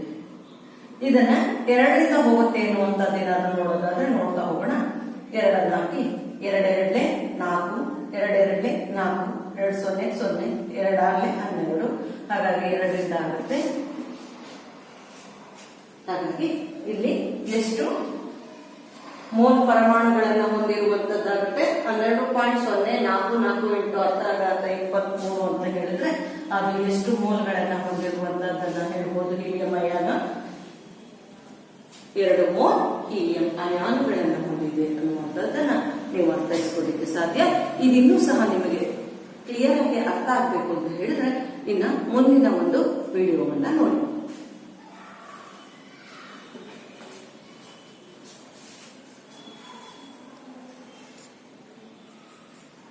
ಈತ ಗಣಿತಜ್ಞ, ಭೌತಶಾಸ್ತ್ರಜ್ಞ ಮತ್ತು ಹವಾಮಾನ ತಜ್ಞ ಅಂತಲೂ ಸಹ ಪ್ರಸಿದ್ಧಿಯನ್ನ ಹೊಂದಿದವರು. ಮೊದಲು ಇವರು ವಕೀಲಗಿರಿಯನ್ನ ಮಾಡ್ತಾ ಇದ್ದಂಥವ್ರು. ಆ ಒಂದು ಕಾರ್ಯ ಇಷ್ಟ ಇಲ್ಲದೇನೆ ಅವ್ರೇನ್ ಮಾಡ್ತಾರೆ, ವಿಜ್ಞಾನದ ಕಡೆಗೆ ಒಲವನ್ನು ತೋರಿಸ್ತಾರೆ. ಸೊ ಹಾಗಾಗಿ ಭೌತಶಾಸ್ತ್ರ, ರಸಾಯನಶಾಸ್ತ್ರಗಳನ್ನ ಅಧ್ಯಯನ ಮಾಡ್ತಾ ಬರ್ತಾರೆ. ಸೊ ಇವರು 1776ರಿಂದ 1856 ಅವರ ನಿಧನ. ಸುಮಾರು 79 ವರ್ಷಗಳು ವಿಜ್ಞಾನ ಕ್ಷೇತ್ರಕ್ಕೆ ತಮ್ಮದೇ ಆದಂತಹ ಹೆಚ್ಚು ಕೊಡುಗೆಯನ್ನ ನೀಡಿದರು. 9 ಆಗಸ್ಟ್ 1776ರಲ್ಲಿ ಇಟಲಿಯ ಒಂದು ಶ್ರೀಮಂತ ಕುಟುಂಬದಲ್ಲಿ ಇವರು ಜನಿಸ್ತಾರೆ. ನಂತರ 20ನೇ ವಯಸ್ಸಿನಲ್ಲಿ ಪದವಿ ಪೂರೈಸಿದ ಅವಗಾಡ್ರೋ ಭೌತಶಾಸ್ತ್ರ ಮತ್ತು ಗಣಿತವನ್ನ ಬೋಧಿಸಲು ಆರಂಭಿಸಿದರು. 1817ರಲ್ಲಿ ಟುರಿನ್ ಯೂನಿವರ್ಸಿಟಿಯಲ್ಲಿ ಮೊಟ್ಟ ಮೊದಲ ಬಾರಿಗೆ ಭೌತಶಾಸ್ತ್ರದ ಪ್ರೊಫೆಸರ್ ಆಗಿ ಕಾರ್ಯವನ್ನ ನಿರ್ವಹಿಸ್ತಾ ಬರ್ತಾರೆ. ಆಗ ಇವರು ಅನೇಕ ಸಂಶೋಧನೆಗಳನ್ನ ತೊಡಗುತ್ತಾರೆ. 1820ರಲ್ಲಿ ಅನಿಲಗಳ ಬಗ್ಗೆ ಅನೇಕ ಸಂಶೋಧನೆಗಳನ್ನು ನಡೆಸಿದಂತಹ ಅವಗಾಡ್ರೋ ಅವರು ಅನೇಕ ಪ್ರಬಂಧಗಳನ್ನ ಪ್ರಕಟಿಸ್ತಾರೆ. ಇವರ ಸಂಶೋಧನೆಯಿಂದ ಪರಮಾಣು ಸಿದ್ಧಾಂತಕ್ಕೆ ಇವರು ನೀಡಿದ ಕೊಡುಗೆ ಅತ್ಯಂತ ಅಪಾರವಾದದ್ದು. ಅದೇ ಮೋಲ್ ಎಂಬಂತಹ ಪರಿಕಲ್ಪನೆಯ ಉಗಮಕ್ಕೆ ಕಾರಣ ಆಗುತ್ತೆ. ವಿದ್ಯಾರ್ಥಿಗಳೇ, ಅವಗಾಡ್ರೋ ಅವರ ಪರಿಕಲ್ಪನೆ ಏನಾಗಿತ್ತು ಅಂತ ಹೇಳಿದಾಗ, ಒಂದು ನಿರ್ದಿಷ್ಟ ತಾಪ ಮತ್ತು ಒತ್ತಡದಲ್ಲಿ ಸಮಾನ ಪ್ರಮಾಣದ ಅನಿಲಗಳನ್ನು, ಸಮಾನ ಪ್ರಮಾಣದ ಕಣಗಳನ್ನು ಹೊಂದಿರುತ್ತವೆ ಎನ್ನುವಂತಹ ಒಂದು ಪರಿಕಲ್ಪನೆಯನ್ನು ಕೊಡ್ತಾರೆ. ಒಂದು ನಿರ್ದಿಷ್ಟ ತಾಪ ಮತ್ತು ಒತ್ತಡದಲ್ಲಿ ಸಮಾನ ಪ್ರಮಾಣದ ಅನಿಲಗಳು, ಸಮಾನ ಪ್ರಮಾಣದಲ್ಲಿ ಅನಿಲಗಳನ್ನು ತಗೊಂಡಾಗ ಅವು ಸಮಾನ ಪ್ರಮಾಣದ ಕಣಗಳನ್ನು ಹೊಂದಿರುತ್ತವೆ ಅಂತ ಹೇಳಿ ಅವಗಾಡ್ರೋ ಅವರು ತಿಳಿಸ್ತಾರೆ. ಈ ಒಂದು ಪರಿಕಲ್ಪನೆಯೇ ಪರಮಾಣುಗಳ ಸಂಖ್ಯೆಯನ್ನು ಲೆಕ್ಕ ಮಾಡಲು ಮಾರ್ಗದರ್ಶನ ನೀಡುತ್ತೆ. ಸೊ ಹಾಗಾದ್ರೆ ಸಮಾನ ಪ್ರಮಾಣದಲ್ಲಿ ಕಣಗಳಿದಾವೆ ಅಂದ್ರೆ ಎಷ್ಟು ಕಣಗಳಿವೆ ಅಂತ ಹೇಳಿ ಲೆಕ್ಕ ಮಾಡುವಂತಹ ಒಂದು ಪರಿಕಲ್ಪನೆಗೆ ಮಾರ್ಗದರ್ಶನವನ್ನ ಈ ಒಂದು ಅವಗಾಡ್ರೋ ಅವರ ಪರಿಕಲ್ಪನೆ ನೀಡುತ್ತೆ ವಿದ್ಯಾರ್ಥಿಗಳೇ. ಅದುವೇ ಮೋಲ್ ಪರಿಕಲ್ಪನೆಯ ಉಗಮ, ಅದಕ್ಕೆ ಕಾರಣ. ಹಾಗಾದರೆ ಮೋಲ್ ಎಂದರೇನು ಅಂತ ಹೇಳಿ ನಾವು ತಿಳ್ಕೊಳ್ಳೋಣ. ನಾವು ಮಾರುಕಟ್ಟೆಯಲ್ಲಿ ವಸ್ತುಗಳನ್ನು ಹೇಗೆ ಕೊಳ್ಳುತ್ತೇವೆ ಅಂತ ಹೇಳಿ ಒಂದ್ಸಲ ಆಲೋಚನೆ ಮಾಡೋಣ. ನಾನೊಂದು ಅಂಗಡಿ ಹೋಗ್ತೇನೆ, ಅಂಗಡಿ ಹೋದಾಗ ವಸ್ತುಗಳನ್ನು ಹೇಗೆ ಕೊಳ್ತೇನೆ. ನನಗೆ ಅಕ್ಕಿ ಬೇಕು ಅಂದಾಗ 1 kg ಅಕ್ಕಿ ಕೊಡಿ ಅಂತ ಕೇಳ್ತೇನೆ. 1 kg ಸಕ್ಕರೆ ಕೊಡಿ ಅಂತ ಕೇಳ್ತೇನೆ, ಸಕ್ಕರೆ ಬೇಕು ಅಂದಾಗ. ಅದೇ ರೀತಿಯಾಗಿ ಮೊಟ್ಟೆ ಬೇಕು ಅಂದಾಗ 1 ಡಜನ್ ಮೊಟ್ಟೆ ಕೊಡಿ ಅಂತ ಕೇಳ್ತೇನೆ. ಹಾಗೂ ಹಾಲು ಬೇಕು ಅಂದಾಗ 1 ಲೀಟರ್ ಹಾಲು ಕೊಡಿ ಅಂತ ಹೇಳಿ ಕೇಳ್ತೇನೆ. ಅಂದರೆ ವಸ್ತುಗಳನ್ನು ಕೊಳ್ಳುವಾಗ ಕೆಜಿ, ಡಜನ್, ಲೀಟರ್ ಎಂಬ ಏಕಮಾನಗಳನ್ನು ನಾವೇನ್ ಮಾಡ್ತೀವಿ, ಬಳಸ್ತೇವೆ. 1 kg ಅಕ್ಕಿ ಕೊಡಿ ಅಂತ ಹೇಳ್ತೇವೆ ಹೊರತು ನನಗೆ 1 kgಲಿರುವ ಅಕ್ಕಿಗಳ ಸಂಖ್ಯೆ ಎಷ್ಟು ಅನ್ನೋದು ನನಗೆ ಗೊತ್ತಿರೋದಿಲ್ಲ. ಯಾಕೆಂದ್ರೆ ಅವು ಅತ್ಯಂತ ಚಿಕ್ಕ ಚಿಕ್ಕ ಚಿಕ್ಕ ಕಾಳುಗಳು. ಹಾಗಾಗಿ ನಾವೇನ್ ಮಾಡ್ತೇವೆ, ಅದನ್ನ 1 kg ಅಂತ ಕರಿತೇವೆ. ಮೊಟ್ಟೆ ಆದ್ರೆ ದೊಡ್ಡ ದೊಡ್ಡದು, ಹಾಗಾಗಿ ನಾವು ಲೆಕ್ಕ ಮಾಡ್ತೇವೆ 1, 2, 3, 4, 1 ಡಜನ್ 12 ಮೊಟ್ಟೆ ಬೇಕು ಅಂತ ಹೇಳಿ. ಸೊ ಹಾಗಾದ್ರೆ 1 kg ಅಂದರೆ 1000 ಗ್ರಾಮ್ಗಳು ನನಗೆ ಗೊತ್ತು. 1 ಲೀಟರ್ ಅಂದರೆ 1000 ಮಿಲಿ ಲೀಟರ್. 1 ಡಜನ್ ಅಂದರೆ 12. ಹಾಗಾದರೆ ಪರಮಾಣು ಸಂಖ್ಯೆಗಳನ್ನ ಯಾವ ಏಕಮಾನದಿಂದ ಅಳೆಯುವುದು?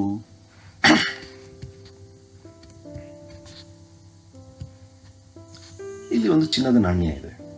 ಈ ಚಿನ್ನದ ನಾಣ್ಯದಲ್ಲಿ ಎಷ್ಟು ಪರಮಾಣುಗಳಿದಾವೆ ಅಂತ ಹೇಳಿ ಹೇಗೆ ಕಂಡುಹಿಡಿಯೋದು, ಹೇಗೆ ಹೇಳೋದು? ಹಾಗೆ ಇಲ್ಲಿ ಒಂದು ಲೋಟ ನೀರಿದೆ. ಈ ನೀರಿನಲ್ಲಿ ಎಷ್ಟು ನೀರಿನ ಅಣುಗಳು ಇವೆ ಅಂತ ಹೇಳಿ ನಾವು ಲೆಕ್ಕ ಮಾಡಬೇಕು. ವಿದ್ಯಾರ್ಥಿಗಳೇ, ಪರಮಾಣುಗಳು ಕಣ್ಣಿಗೆ ಕಾಣೋದಿಲ್ಲ, ಅತ್ಯಂತ ಸೂಕ್ಷ್ಮವಾದವು. ಅಣುಗಳು ಸಹ ಅತ್ಯಂತ ಸೂಕ್ಷ್ಮವಾದವು. ಆದರೆ ಅವುಗಳ ಸಂಖ್ಯೆಯನ್ನ ನಾವೇನ್ ಮಾಡಬೇಕಾಗಿದೆ, ಇವತ್ತು ಲೆಕ್ಕ ಮಾಡಬೇಕಾಗಿದೆ. ಹಾಗಾದರೆ ಹೇಗೆ ಲೆಕ್ಕ ಮಾಡೋದು? ಅವುಗಳನ್ನ ಯಾವ ರೀತಿಯಾಗಿ ಅಳೆಯುವುದು, ಯಾವ ಏಕಮಾನದಿಂದ ಅಳೆಯುವುದು ಅಂತ ಹೇಳಿ ನಾವು ಹೇಳಿದ್ರೆ ಅದೇ ಪರಮಾಣುಗಳು ಅಥವಾ ಅಣುಗಳ ಸಂಖ್ಯೆಯನ್ನು ಅಳೆಯಲಿರುವ ಏಕಮಾನವೇ ಮೋಲ್. ಹಾಗಾದ್ರೆ ಮೋಲ್ ಅಂತಂದ್ರೆ ಏನು ಗೊತ್ತಾಯ್ತಲ್ಲ? ಪರಮಾಣುಗಳ ಅಥವಾ ಅಣುಗಳ ಸಂಖ್ಯೆಯನ್ನು ಅಳೆಯಲು ಇರುವ ಏಕಮಾನವೇ ಮೋಲ್. 1 mole equals 6.022 into 10⁻23. ಇಷ್ಟು ಸಂಖ್ಯೆಯಲ್ಲಿ ಕಣಗಳು 1 ಮೋಲ್ನಲ್ಲಿ ಇರುತ್ತವೆ. ಇದನ್ನು ಅವಗಾಡ್ರೋ ಅವರ ಗೌರವಾರ್ಥವಾಗಿ ಅವಗಾಡ್ರೋ ಸಂಖ್ಯೆ ಅಂತ ಹೇಳಿ ಕರೀತಾರೆ. ಹಾಗಾದ್ರೆ ಅವಗಾಡ್ರೋ ಸಂಖ್ಯೆ ಅಂದ್ರೂ ಸಹ ಏನು? 6.022 ಇಂಟು 10⁻23. 1 ಮೋಲ್ನಲ್ಲಿ ಎಷ್ಟು ಕಣಗಳಿರುತ್ತವೆ? 6.022 ಇಂಟು 10⁻23. ಅವಗಾಡ್ರೋ ಸಂಖ್ಯೆ 6.022 ಇಂಟು 10⁻23. ಯಾವುದೇ ವಸ್ತುವಿನ 1 ಮೋಲ್ನಲ್ಲಿ 6.022 ಇಂಟು 10⁻23 ಸಂಖ್ಯೆಯ ಕಣಗಳು ಇರುತ್ತವೆ ಅಂತ ಹೇಳಿ ನಾವು ಮೋಲ್ ಅನ್ನ ಕರಿತೇವೆ. ಹಾಗಾದ್ರೆ 6.022 ಇಂಟು 10⁻23 ಅದನ್ನ ಸಂಪೂರ್ಣವಾಗಿ ಬಿಡಿಸಿ ಬರೆದ್ರೆ ಹೇಗೆ ಬರೆಯುವುದು ವಿದ್ಯಾರ್ಥಿಗಳೇ? 6022 ಬರೆದು ಅದ್ರ ಮುಂದೆ 20 ಸೊನ್ನೆಗಳನ್ನ ಹಾಕಬೇಕು. ಹಾಕಿದಾಗ ಬರುವಂತಹ ಬೃಹತ್ ಪ್ರಮಾಣದ ಸಂಖ್ಯೆ ಏನಿದೆ ಅಷ್ಟು ಸಂಖ್ಯೆಯಲ್ಲಿ ಕಣಗಳು 1 ಮೋಲ್ನಲ್ಲಿ ಇರುತ್ತವೆ ಅಂತ ಹೇಳಿ ಹೇಳ್ತೇವೆ. 1 ಮೋಲ್ ಈಕ್ವಲ್ಸ್ 6.022 ಇಂಟು 10⁻23. ವಿದ್ಯಾರ್ಥಿಗಳೇ, ನಿಮ್ಮ ಮನಸ್ಸಿನಲ್ಲಿ ಇದು ಅಚ್ಚಳಿಯದೆ ಹಾಗೆ ಇರಬೇಕು. 1 ಮೋಲ್ ಅಂತ ಇದ್ದಕ್ಕೆನೆ ಈ ಒಂದು ಸಂಖ್ಯೆ 6.022 ಇಂಟು 10⁻23 ಅನ್ನೋದನ್ನ ಯಾವುದೇ ಕಾರಣಕ್ಕೂ ಸಹ ಮರಿಬಾರದು. ಈ ಸಂಖ್ಯೆಯನ್ನ ಅವಗಾಡ್ರೋ ಕಂಡು ಹಿಡಿದರೆ ಈ ಸಂಖ್ಯೆಯನ್ನ ಹೇಗೆ ಕಂಡುಕೊಳ್ಳಲಾಯಿತು? ಯಾಕೆ 6.022 ಇಂಟು 10⁻23 ಅಂತಾನೆ ಹೇಳಬೇಕು? ಈ ಸಂಖ್ಯೆಯನ್ನ ಕಂಡುಹಿಡಿದವರು ಯಾರು? ಅವಗಾಡ್ರೋ ಕಂಡುಹಿಡಿದ್ರೆ ಅದಕ್ಕೆ ಅವಗಾಡ್ರೋ ಸಂಖ್ಯೆ ಅಂತ ಹೇಳ್ತೀವಲ್ಲ, ಅಂದಾಗ ಅವಗಾಡ್ರೋ ಈ ಸಂಖ್ಯೆಯನ್ನ ಕಂಡುಹಿಡಿಲಿಲ್ಲ ವಿದ್ಯಾರ್ಥಿಗಳೇ. ಮೊಟ್ಟ ಮೊದಲ ಬಾರಿಗೆ ಈ ಸಂಖ್ಯೆಯನ್ನು ಕಂಡುಕೊಂಡವರು ಆಸ್ಟ್ರಿಯಾದ ಪ್ರೌಢಶಾಲೆಯ ಶಿಕ್ಷಕರಾದಂತಹ ಜೋಸೆಫ್ ಲೋಸ್ಮೆಚ್ ರವರು. ಮುಂದೆ ವಿಯೆನ್ನಾ ವಿಶ್ವವಿದ್ಯಾಲಯದಲ್ಲಿ ಭೌತಶಾಸ್ತ್ರದ ಪ್ರಾಧ್ಯಾಪಕ ಮತ್ತು ವಿಜ್ಞಾನಿಯಾಗಿ ಇವರು ಕಾರ್ಯವನ್ನ ನಿರ್ವಹಿಸ್ತಾರೆ. 1909ರಲ್ಲಿ ಫ್ರೆಂಚ್ ಭೌತಶಾಸ್ತ್ರಜ್ಞರಾದಂತಹ ಜೇನ್ ಬ್ಯಾಪ್ಟಿಸ್ಟ್ ರವರು ಈ ಸಂಖ್ಯೆಯನ್ನು ಅವಗಾಡ್ರೋ ಸಂಖ್ಯೆ ಅಂತ ಹೇಳಿ ಕರೀತಾರೆ. ಜೇನ್ ಬ್ಯಾಪ್ಟಿಸ್ಟ್ ಅವರು ಅವಗಾಡ್ರೋ ಅವರ ಪರಿಕಲ್ಪನೆಯ ಆಧಾರದಿಂದ ಈ ಒಂದು ಮೋಲ್ ಎನ್ನುವಂತದ್ದು ಬಂದಿರೋದ್ರಿಂದ ಅವರ ಗೌರವಾರ್ಥವಾಗಿ ಈ ಒಂದು ಮೋಲ್ ಸಂಖ್ಯೆಗೆ ಅವಗಾಡ್ರೋ ಸಂಖ್ಯೆ ಅಂತ ಹೇಳಿ ಹೆಸರನ್ನು ಇಡ್ತಾರೆ ವಿದ್ಯಾರ್ಥಿಗಳು. ಹಾಗಾದರೆ 1 ಮೋಲ್ ಚಿನ್ನದಲ್ಲಿ 6.022 ಇಂಟು 1023 ಸಂಖ್ಯೆಯ ಪರಮಾಣುಗಳು ಇವೆ. 1 ಮೋಲ್ ನೀರಿನಲ್ಲಿ 6.022 ಇಂಟು 1023 ಸಂಖ್ಯೆಯ ಅಣುಗಳು ಇವೆ ಅಂತ ಹೇಳಿ ನಾವು ಹೇಳ್ಬೋದು. ಯಾವುದೇ ವಸ್ತುವಿನಲ್ಲಿ ಇರುವ ಪರಮಾಣು, ಅಣು ಅಥವಾ ಕಣಗಳ ಸಂಖ್ಯೆಯು 12 ಗ್ರಾಂ ಕಾರ್ಬನ್ 12ರಲ್ಲಿ ಇರುವ ಕಾರ್ಬನ್ ಪರಮಾಣುಗಳ ಸಂಖ್ಯೆಗೆ ಸಮವಾಗಿರುತ್ತದೆ. ಹಾಗಾದಾಗ ಈ ಮೋಲ್ ಪರಿಕಲ್ಪನೆಯನ್ನ, ಈ ಮೋಲ್ ಅನ್ನು ನಾವು ಯಾವುದಾದರೂ ಒಂದು ಧಾತುವಿನ ಪರಮಾಣುಗಳನ್ನು ಆದರ್ಶಮಾನವಾಗಿ ಇಟ್ಕೊಂಡು ಹೇಳಬೇಕಾಗತ್ತೆ. ಅದಕ್ಕೆ ಆದರ್ಶಮಾನವಾಗಿ ತೆಗೆದುಕೊಂಡಿದ್ದು ಕಾರ್ಬನ್ 12 ಎನ್ನುವಂತಹ ಒಂದು ಸಮಸ್ಥಾನಿ. ನಾವು 12 ಗ್ರಾಂ ಕಾರ್ಬನ್ 12 ತಗೊಂಡ್ರೆ ಅದರಲ್ಲಿ ಎಷ್ಟು ಪರಮಾಣುಗಳು ಇರ್ತವೋ ಆ ಸಂಖ್ಯೆಯ ಪರಮಾಣುಗಳು 1 ಮೋಲ್ನಲ್ಲಿ ಇರುತ್ತವೆ ಅಂತ ಹೇಳಿ ನಾವು ಹೇಳ್ತೇವೆ. ಹಾಗಾಗಿ ಯಾವುದೇ ವಸ್ತುವಿನಲ್ಲಿ ಇರುವ ಪರಮಾಣುಗಳು, ಅಣು ಅಥವಾ ಕಣಗಳ ಸಂಖ್ಯೆಯು 12 ಗ್ರಾಂ ಕಾರ್ಬನ್ 12ರಲ್ಲಿರುವ ಕಾರ್ಬನ್ ಪರಮಾಣುಗಳ ಸಂಖ್ಯೆಗೆ ಸಮವಾಗಿರುತ್ತದೆ. ಅಂದರೆ 12 ಗ್ರಾಂ ಕಾರ್ಬನ್ 12ರಲ್ಲಿರುವ ಕಾರ್ಬನ್ ಪರಮಾಣುಗಳ ಸಂಖ್ಯೆ ಎಷ್ಟಾಗಿರುತ್ತೆ ಅಂದರೆ 6.022 ಇಂಟು 1023 ಆಗಿರುತ್ತದೆ. 1 ಮೋಲ್ ಕಾರ್ಬನ್ 12 ಅಂದ್ರೆ 12 ಗ್ರಾಂ ಕಾರ್ಬನ್ 12, ಅದರಲ್ಲಿರುವಂತಹ ಪರಮಾಣುಗಳ ಸಂಖ್ಯೆ 6.022 ಇಂಟು 1023. ಸರಳವಾಗಿ ಹೇಳುವುದಾದ್ರೆ 1 ಮೋಲ್ನಲ್ಲಿರುವ ಕಣಗಳು ಎಷ್ಟು? 1 ಮೋಲ್ ಕಾರ್ಬನ್ 12ರಲ್ಲಿ ಇರುವ ಕಾರ್ಬನ್ ಪರಮಾಣುಗಳಿಗೆ ಸಮವಾಗಿರುತ್ತದೆ. 1 ಮೋಲ್ ಅಂತ ಹೇಳಿದ್ರೆ 1 ಮೋಲ್ ಕಾರ್ಬನ್ 12ರಲ್ಲಿರುವಂತಹ ಕಾರ್ಬನ್ ಪರಮಾಣುಗಳಿಗೆ ಸಮ. ಹಾಗಾದರೆ 1 ಮೋಲ್ ಕಾರ್ಬನ್ 12ರಲ್ಲಿ ಇರುವ ಕಾರ್ಬನ್ ಪರಮಾಣುಗಳು ಎಷ್ಟು ಅಂತ ಹೇಳಿದ್ರೆ 12 ಗ್ರಾಂ ಕಾರ್ಬನ್ 12ರಲ್ಲಿರುವ ಕಾರ್ಬನ್ ಪರಮಾಣುಗಳಿಗೆ ಸಮ. ಅದು ಎಷ್ಟು? 6.022 ಇಂಟು 1023. ಉದಾಹರಣೆ, 1 ಮೋಲ್ ಚಿನ್ನದಲ್ಲಿರುವ ಪರಮಾಣುಗಳು equals 6.022 into 1023 equals 12 gram carbon 12ರಲ್ಲಿರುವ ಪರಮಾಣುಗಳು 6.022 ಇಂಟು 1023. ನಾವು 12 ಗ್ರಾಂ ಕಾರ್ಬನ್ ಅನ್ನು ತಗೊಂಡ್ರೆ ಅದರಲ್ಲಿ ಎಷ್ಟು ಸಂಖ್ಯೆಯ ಪರಮಾಣುಗಳಿದಾವೋ ಅಷ್ಟೇ ಸಂಖ್ಯೆಯ ಪರಮಾಣುಗಳು 1 ಮೋಲ್ ಚಿನ್ನದಲ್ಲಿ ಇರುತ್ತದೆ. 1 ಮೋಲ್ ನೀರಿನ ಅಣುಗಳು ಎಷ್ಟು? 6.022 ಇಂಟು 1023. ಅದು ಎಲ್ಲಿ ಈಕ್ವಲ್ ಆಗಿರುತ್ತೆ, ಸಮವಾಗಿರುತ್ತೆ? 12 ಗ್ರಾಂ ಕಾರ್ಬನ್ 12ರಲ್ಲಿರುವ ಕಾರ್ಬನ್ ಪರಮಾಣುಗಳ ಸಂಖ್ಯೆಗೆ ಸಮವಾಗಿರುತ್ತದೆ. 6.022 ಇಂಟು 1023. ಹಾಗಾದರೆ 1 mole carbon 12 equals 12 gram carbon 12. ನಾವು 1 ಮೋಲ್ ಚಿನ್ನವನ್ನು ತಗೋಬೇಕಾದ್ರೆ ಎಷ್ಟು ಗ್ರಾಂ ಚಿನ್ನವನ್ನು ತಗೋಬೇಕು? 1 ಮೋಲ್ ಚಿನ್ನವು 12 ಗ್ರಾಂ ಚಿನ್ನಕ್ಕೆ ಸಮ ಅಲ್ಲ ವಿದ್ಯಾರ್ಥಿಗಳೇ. ಇಲ್ಲಿ ನೀವು ಯಾವುದೇ ಕಾರಣಕ್ಕೂ ಸಹ ಕನ್ಫ್ಯೂಸ್ ಮಾಡ್ಕೋಬಾರ್ದು. 1 ಮೋಲ್ ಕಾರ್ಬನ್ 12 ಬೇಕು ನಮಗೆ ಅಂತಂದ್ರೆ 12 ಗ್ರಾಂ ಕಾರ್ಬನ್ 12 ತಗೊಂತೇವೆ. ಯಾಕೆಂದ್ರೆ ಕಾರ್ಬನ್ 12ರ ಪರಮಾಣು ರಾಶಿಯು 12 ಗ್ರಾಂ ಪರಮಾಣು ರಾಶಿಯಾಗಿರುತ್ತದೆ. ಆದ್ರೆ ಕಾರ್ಬನ್ ಮತ್ತು ಚಿನ್ನವನ್ನು ನೋಡಿದಾಗ ಚಿನ್ನದ ಪರಮಾಣುಗಳ ತೂಕವು ಕಾರ್ಬನ್ ಪರಮಾಣುವಿಗಿಂತ ಜಾಸ್ತಿ ಇರುತ್ತೆ ವಿದ್ಯಾರ್ಥಿಗಳೇ. ಹಾಗಾಗಿ 1 ಮೋಲ್ ಚಿನ್ನ ಬೇಕು ಅಂತಂದ್ರೆ ನಾವು 12 ಗ್ರಾಂ ಚಿನ್ನವನ್ನು ತಗೋಬಾರ್ದು. 1 ಮೋಲ್ ನೀರು ಅಂತ ಹೇಳಿದ್ರೆ ಅದು 12 ಗ್ರಾಂ ನೀರಲ್ಲ ವಿದ್ಯಾರ್ಥಿಗಳೇ, ಏಕೆಂದರೆ ಪರಮಾಣುಗಳ ರಾಶಿಯು ಬೇರೆ ಬೇರೆಯಾಗಿರುತ್ತದೆ. ಆದ್ದರಿಂದ 1 ಮೋಲ್ ಚಿನ್ನ ಅಂತ ಹೇಳಿದ್ರೆ 196.9 ಗ್ರಾಂ ಚಿನ್ನವನ್ನು ತಗೋಬೇಕು. 196.9 ಗ್ರಾಂ ಚಿನ್ನದಲ್ಲಿ 6.022 ಇಂಟು 1023 ಚಿನ್ನದ ಪರಮಾಣುಗಳು ಇರ್ತವೆ. ಹಾಗಾದಾಗ 1 ಮೋಲ್ ನೀರು ಅಂದ್ರೆ ನಾವು ಎಷ್ಟು ತಗೋಬೇಕು? ನೀರಿನ ಗ್ರಾಮಾಣು ರಾಶಿಯನ್ನು ನಾವು ಕಂಡುಹಿಡ್ಕೋಬೇಕು. ನೀರಿನ ಗ್ರಾಮಾಣು ರಾಶಿ ಎಷ್ಟು? 18. ಹಾಗಾಗಿ 1 ಮೋಲ್ ನೀರು ಅಂತ ಹೇಳಿದಾಗ ನಾವು 18 ಗ್ರಾಂ ನೀರನ್ನು ತಗೋಬೇಕು.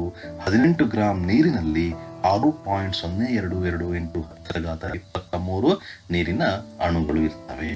ಸೊ ಹಾಗಾಗಿ 1 ಮೋಲ್ ಅಂತ ಹೇಳಿದ್ರೆ ನಾವು ಯಾವ ವಸ್ತುವಿನ 1 ಮೋಲ್ ತಗೊಂತೇವೋ ಅದರ ಅಣುರಾಶಿ ಅಥವಾ ಗ್ರಾಂ ಪರಮಾಣು ರಾಶಿಯನ್ನ ನಾವು ತಗೋಬೇಕು. ಆಗ ಅದರಲ್ಲಿ 6.022 ಇಂಟು 1023 ಕಣಗಳು ಇರುತ್ತವೆ. ಇದನ್ನು ನಾವು 1 ಮೋಲ್ ಅಂತ ಹೇಳಿ ಕರಿತೇವೆ ವಿದ್ಯಾರ್ಥಿಗಳು. ಈ ಒಂದು ಸಂಖ್ಯೆ 6.022 ಇಂಟು 1023 ಎನ್ನುವಂಥದ್ದು ನಾನು ಅನೇಕ ಬಾರಿ ಹೇಳಿ ನಿಮ್ಗೆ ಆಗ್ಲೇನೆ ಮನಸ್ಸಲ್ಲಿ ಹಾಗೇ ಇದೆ ಅಂತ ಅನ್ಕೊಂಡಿರ್ತೇನೆ. ಹಾಗಾದರೆ ಈ ಸಂಖ್ಯೆಯನ್ನ ಹೇಗೆ ಕಂಡುಹಿಡಿದ್ರು, ಈ ಸಂಖ್ಯೆ ಹೇಗೆ ಬಂತು ಅಂತ ಹೇಳಿ ಮುಂದಿನ ಒಂದು ವಿಡಿಯೋದಲ್ಲಿ ನಾನು ನಿಮಗೆ ತಿಳಿಸ್ಕೊಡ್ತೇನೆ. ಅಲ್ಲಿವರೆಗೂ ಸಹ ಕಾಯ್ತಾ 4 ಗ್ರಾಂ ಆಕ್ಸಿಜನ್ ಇರುವುದು ತಿಳಿದು ಬಂದಿದೆ. ಸಂಯುಕ್ತದ ಶೇಕಡಾ ಸಂಯೋಜನೆಯನ್ನು ತೂಕವಾರು ಲೆಕ್ಕಾಚಾರ ಮಾಡ್ರಿ ಅಂತ ಹೇಳ್ತಿದ್ದಾರೆ. ದತ್ತಾಂಶಗಳನ್ನು ಬರ್ಕೊಂಡು ಬಿಡೋಣ. ಬೋರಾನ್ ರಾಶಿ 0.096 ಗ್ರಾಮ್ಸ್, ಆಕ್ಸಿಜನ್ ರಾಶಿ 0.14 ಗ್ರಾಮ್ ಇದೆ. ನೆಕ್ಸ್ಟ್ ಸಂಯುಕ್ತದ ಒಟ್ಟು ರಾಶಿ 0.24 ಗ್ರಾಮ್ ಇದೆ. ಸೊ ಸಂಯುಕ್ತದ ಸಂಯೋಜನೆಯ ಬೋರಾನ್ ಶೇಕಡಾವಾರು ಅಂತಂದರೆ ಬೋರಾನ್ದ ದ್ರವ್ಯರಾಶಿ ಡಿವೈಡೆಡ್ ಬೈ ಸಂಯುಕ್ತದ ಒಟ್ಟು ದ್ರವ್ಯರಾಶಿ ಇಂಟು 100 ಮಾಡಿದರೆ ನಮಗೆ ಶೇಕಡಾವಾರು ಸಿಗ್ತದೆ. That is 0.096 divided by 0.24 into 100 ಮಾಡಿದರೆ 40% ರಿಸಲ್ಟ್ ಬರ್ತದೆ, 40 ಅಂತ ಉತ್ತರ ಬರ್ತದೆ. ಸಂಯುಕ್ತದ ಸಂಯೋಜನೆಯಲ್ಲಿ ಆಕ್ಸಿಜನ್ ಶೇಕಡಾವಾರು ಎಷ್ಟು ಅಂತ ಕೇಳಿದರೆ 0.144 ಡಿವೈಡೆಡ್ ಬೈ 0.24 ಇಂಟು 100 ಮಾಡಿದರೆ ನಮಗೆ ಆನ್ಸರ್ ಬರ್ತದೆ 60% ಅಂತ. ನಮ್ಮ ಎರಡನೇ ಪ್ರಶ್ನೆಗೆ ಹೋಗ್ತಾ ಇದ್ದೀವಿ. 3.00 ಗ್ರಾಮ್ ಕಾರ್ಬನನ್ನು 8 ಗ್ರಾಮ್ ಆಕ್ಸಿಜನ್ನೊಂದಿಗೆ ದಹಿಸಿದಾಗ 11 ಗ್ರಾಮ್ ಕಾರ್ಬನ್ ಡೈಆಕ್ಸೈಡ್ ಉತ್ಪತ್ತಿ ಆಗ್ತದೆ. 3 ಗ್ರಾಮ್ ಕಾರ್ಬನನ್ನು 50 ಗ್ರಾಮ್ ಆಕ್ಸಿಜನ್ನೊಂದಿಗೆ ದಹಿಸಿದಾಗ ಉತ್ಪತ್ತಿಯಾಗುವ ಕಾರ್ಬನ್ ಡೈಆಕ್ಸೈಡನ್ನು ರಾಶಿಯನ್ನು ಕಂಡುಹಿಡಿಯಿರಿ ಅಂತ ಹೇಳ್ತಿದ್ದಾರೆ. ನಿಮ್ಮ ಉತ್ತರವು ರಾಸಾಯನಿಕ ಸಂಯೋಜನೆಯ ಯಾವ ನಿಯಮವನ್ನು ಆಧರಿಸಿ ಹೇಳ್ತಿದ್ದೀರಿ ಅಂತ ಹೇಳ್ತಿದ್ದಾರೆ. ನಮ್ಮ ಉತ್ತರ 3 ಗ್ರಾಮ್ ಕಾರ್ಬನನ್ನು 50 ಗ್ರಾಮ್ ಆಕ್ಸಿಜನ್ನೊಂದಿಗೆ ದಹಿಸಿದಾಗಲೂ ಸಹ ಕೇವಲ 3 ಗ್ರಾಮ್ ಆಕ್ಸಿಜನ್ 8 ಗ್ರಾಮ್ ಆಕ್ಸಿಜನ್ನೊಂದಿಗೆ ಮಾತ್ರ ವರ್ತಿಸ್ತದೆ, 11 ಗ್ರಾಮ್ ಕಾರ್ಬನ್ ಡೈಆಕ್ಸೈಡ್ ಉತ್ಪತ್ತಿ ಆಗ್ತದೆ. ಇನ್ನು ಉಳಿದಂಥ 42 ಗ್ರಾಮ್ ಆಕ್ಸಿಜನ್ ಯಾವುದೇ ಕ್ರಿಯೆಯಲ್ಲಿ ಪ್ರತಿವರ್ತನೆಯಾಗದೆ ಅಥವಾ ಪ್ರತಿವರ್ತಿಸದೆ ಹಾಗೆ ಉಳಿದುಕೊಳ್ತದೆ. ಇದು ಯಾವ ನಿಯಮ ಅಂತಂದರೆ ರಾಸಾಯನಿಕ ಸಂಯೋಜನೆಯ ಸ್ಥಿರ ಅನುಪಾತ ನಿಯಮದ ಮೇಲೆ ಇದನ್ನು ಹೇಳ್ಬೋದು. ನಮ್ಮ ಮೂರನೇ ಪ್ರಶ್ನೆ ಹೋಗ್ತಾ ಇದ್ದೀವಿ. ಬಹುಪರಮಾಣೀಯ ಅಯಾನುಗಳು ಎಂದರೇನು? ಉದಾಹರಣೆ ಕೊಡ್ರಿ ಅಂತ. ಆವೇಶಯುಕ್ತ ಪರಮಾಣು ಗುಂಪುಗಳನ್ನು ಬಹುಪರಮಾಣೀಯ ಅಯಾನುಗಳು ಎನ್ನುವರು. ಉದಾಹರಣೆಗೆ ಸಲ್ಫೇಟ್ ಅಯಾನುಗಳು SO4-2 ಅಂತ ಹೇಳ್ತೀವಿ. ಅಮೋನಿಯಾ NH4+ ಅಂತ ಹೇಳ್ತೀವಿ. ಸೊ ನಮ್ಮ ನಾಲ್ಕನೇ ಪ್ರಶ್ನೆಗೆ ಹೋಗ್ತಾ ಇದ್ದೀವಿ. ಕೆಳಗಿನವುಗಳ ಅಣುಸೂತ್ರಗಳನ್ನ ಬರೆಯಿರಿ ಅಂತ ಹೇಳ್ತಿದ್ದಾರೆ. ತುಂಬ ಈಸಿ ಆದಂಥ ಪ್ರಶ್ನೆ. ಸೊ ಮೆಗ್ನೀಸಿಯಂ ಕ್ಲೋರೈಡ್ MgCl2 ಅಂದ ಕ್ಯಾಲ್ಸಿಯಂ ಆಕ್ಸೈಡ್ CaO, ತಾಮ್ರದ nitrate that is CuNO3 toys, aluminium chloride AgCl3, calcium carbonate CaCO3. ಕೆಳಗಿನ ಸಂಯುಕ್ತಗಳನ್ನು ಧಾತುಗಳನ್ನು ಹೆಸರಿಸಿರಿ ಅಂತ ಹೇಳ್ತಿದ್ದಾರೆ. ಸೊ ನಮ್ಮ ಬಾಕ್ಸನ್ನು ಹೇಳ್ತಿದ್ದೀವಿ ಇಲ್ಲಿ. ಸುಣ್ಣ ದಟ್ ಇಸ್ ಅದರ ರಾಸಾಯನಿಕ ಸೂತ್ರ CaO, ಅದರಾಗಿರುವಂಥ ಧಾತುಗಳು ಅಂದರೆ ಕ್ಯಾಲ್ಸಿಯಂ ಮತ್ತು ಆಕ್ಸಿಜನ್. ಅದೇ ನೀವು ಹೈಡ್ರೋಜನ್ ಬ್ರೋಮೈಡ್ ಅಂತಂದರೆ HBr ಅದರ ಅಣುಸೂತ್ರ, ಅದರೊಳಗಿರೋದು ಹೈಡ್ರೋಜನ್ ಮತ್ತು bromine.